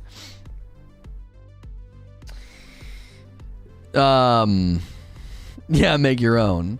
The paywall and the anti-cheat in Destiny is what they're talking about. What, that's caused a significant drop in cheating over there? I mean, I would say the paywall is the biggest culprit there. It was so easy to jump back in with another account. You know what I mean? Imagine booting up your cheats in Call of Duty, getting a headshot, and the bullet damage is reflected. That would be amazing. Yeah. We want you staying healthy. Who sent it? Was it you, Murph? It's either Murph or Oscar, I would guess. No, Oscar always writes Oscar. That's true. Oscar usually does. He says... Call him Uncle Oscar. My kids call him Uncle Oscar. That's hilarious. Because he sent so much stuff for their school and stuff. It has the anti-cheat alone dropped cheating by like 100%.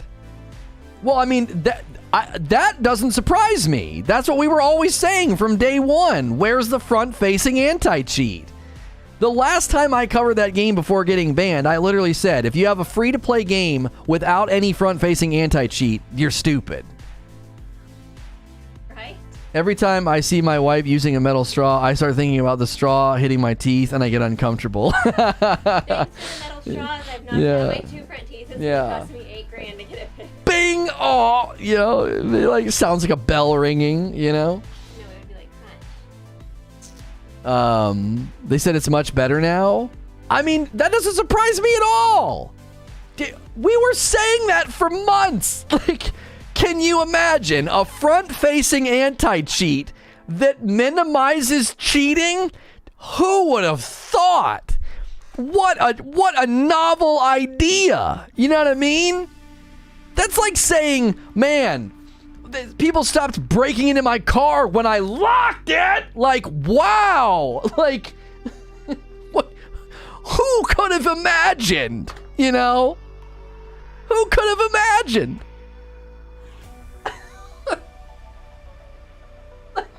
A front-facing anti-cheat? Cheating in that game is almost non-existent. Cheating in Valorant is almost non-existent. I'm tired of people saying that basic implementations won't drastically change experiences. That's what I always told people. I'm like, a front-facing anti-cheat. Oh, people will get around it. They'll update their cheats. Do you have any idea? Like, that does turn into a cat and mouse game. It does turn into cheating whack-a-mole. They update the cheats, you update the anti-cheat. But it makes it so much more difficult for people to cheat. Do you know how much low-hanging fruit you knock off the table? All these dumb little 16-year-old Johnny credit cards that think, I'm an aimbot, and then they can't. And they're like, what do I do? And then they get angry, and then they go play something else. Like, you move all those people from the game. You're dedicated people, sure. What you're talking about, even if you get like a 50% reduction, that's massive in the world of cheating. Can you imagine a 50% reduction of cheating in Call of Duty? That would feel amazing. Banning hundreds of thousands of accounts, and they just jump right back in. From the very beginning, I said their communication about anti-cheat was stupid and unhelpful. We have anti-cheat. No, you don't. Your stuff in the background ain't anti-cheat. Big surprise, the minute they implemented front-facing anti-cheat, look at the results. There's an immediate reduction in cheating. Oh, shocker. I can't believe that happened. I remember people saying paywall, paywall, paywall. I'm like, a paywall in and of itself is not enough because a lot of these guys make money cheating. You got to do more than a paywall. Cheaters don't love the game they're playing. They love to cheat. That's right. You know me, if I'd buy you something, it'd be a big ticket item or a bunch of stuff all at once. Well, I appreciate that, Murph. I do. I appreciate that. It kills me that freaking kills me that I can't cover that game anymore. I would freaking roast them up one side, down the other. You know. We have anti-cheat. And then the minute you implement front-facing anti-cheat, it like a giant reduction. A giant reduction in cheating. Yo, Sci-Fireman doing a tier 3 membership. Welcome back. Welcome back. It also helps they banned recoveries. Well, yeah, because what that does is it makes it harder to make money while cheating. That's a big membership too, Sci-Fireman. Thank you, thank you, thank you. Honestly, I have no idea who sent that shaker. It definitely wasn't me. It'd be interesting to hear your take about trials and from the revamp week 1 to now. Oh, it was really hard not to commentate and dig into all that. Yeah, Wolvie, it really was. There would have been some of oh yeah, that would have been good. That'd have been good content. I just can't. I can't. Without an unban and public reparations, I can't cover that game. Can't friggin' do it. I can't. When I do my 14, 16 part series where I describe everything that happened to me, I mean, obviously they'll be mentioned. I mean, people would be very interested to know that, you know, they murdered my income. Like, we were rebuilding and we were in a place where we were like, okay, this is nice. And now I'm looking at like orthodontist bills for my daughter and being like, I don't know if we can do this. Like, all thanks to Bungie, you know. We were definitely in a nice rebuild pattern, and income was good. And we were diversifying, and coffee and the sponsors, everything was looking good. Yeah, I don't think people realize just how much they hurt me. I really don't think people realize. If I showed you the revenue reduction that happened because of the ban, like it would hurt you. You would feel pain. You would feel pain.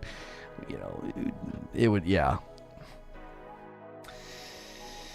Doing portal runs and the big one has despawned twice in the middle of doing it. Oh, that sucks. That sucks, man. I thought US was like 24 episode series, 16 part, slacker. By the time it's all said and done, I don't know. It might be quite a bit. It might be quite a bit, Hilly. Who knows? It might get to 24. Who knows? Who knows? Literally one of the episodes is going to have to be a tallying of the lies. Like, that's all it's going to be. It's just a tallying of, like, stack them all up. I don't know. I've lost count. I think it's like 20 something just blatant, provably false lies were told. And it's like, if this guy's as bad as you say, and he did all these things, why did literally every person involved have to be dishonest? It doesn't make any sense.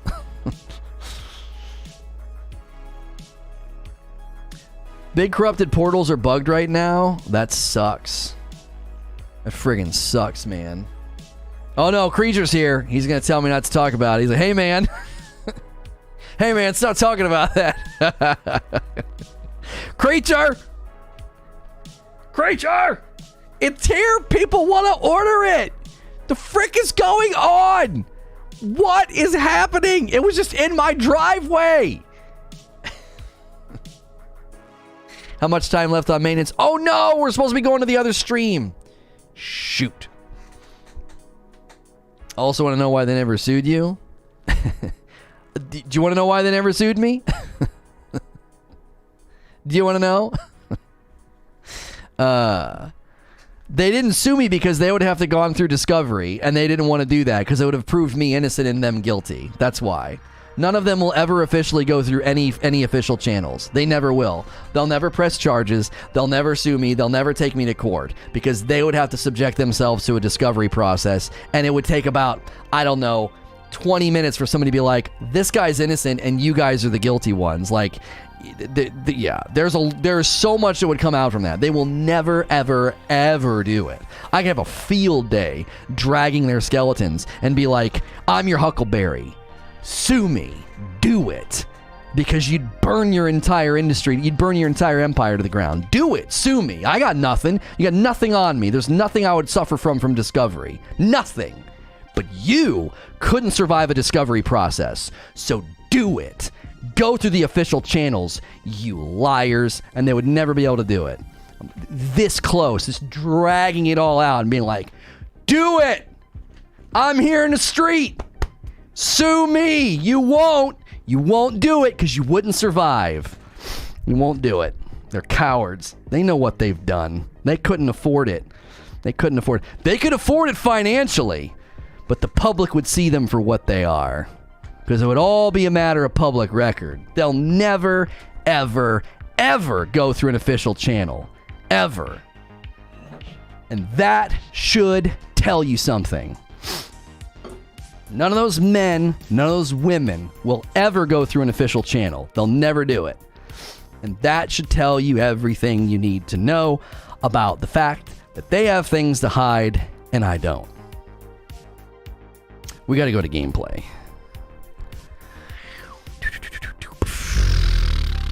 Boom, boom, boom, boom. You're making a documentary? Yeah, kind of.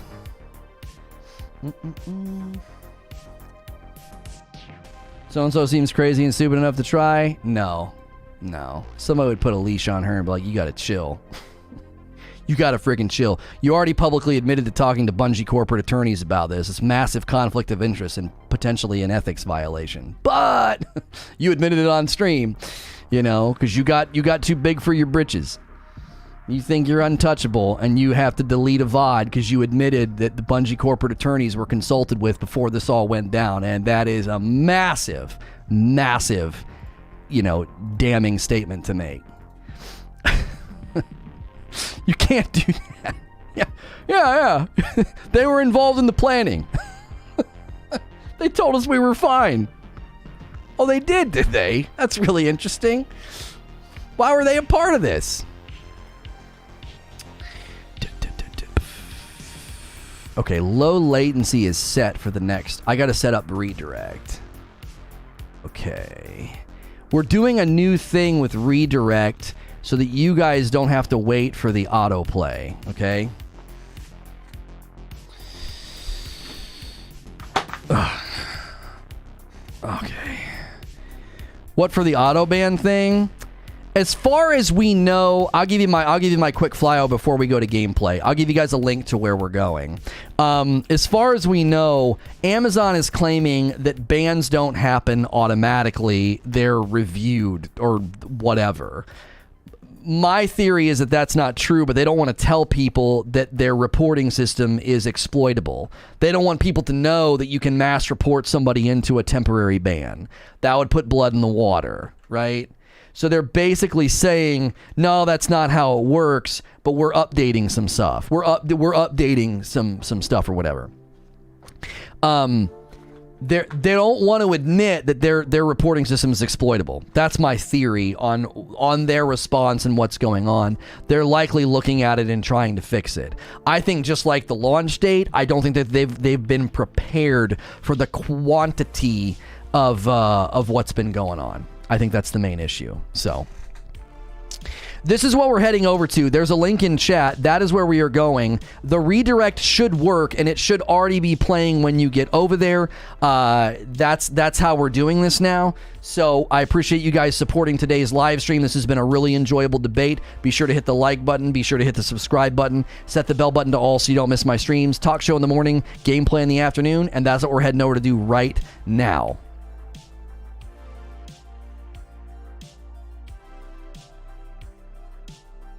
Hey, thanks for clicking on the video. There's going to be more New World gameplay, working on the campaign and leveling, and we hope you have enjoyed the gameplay that we have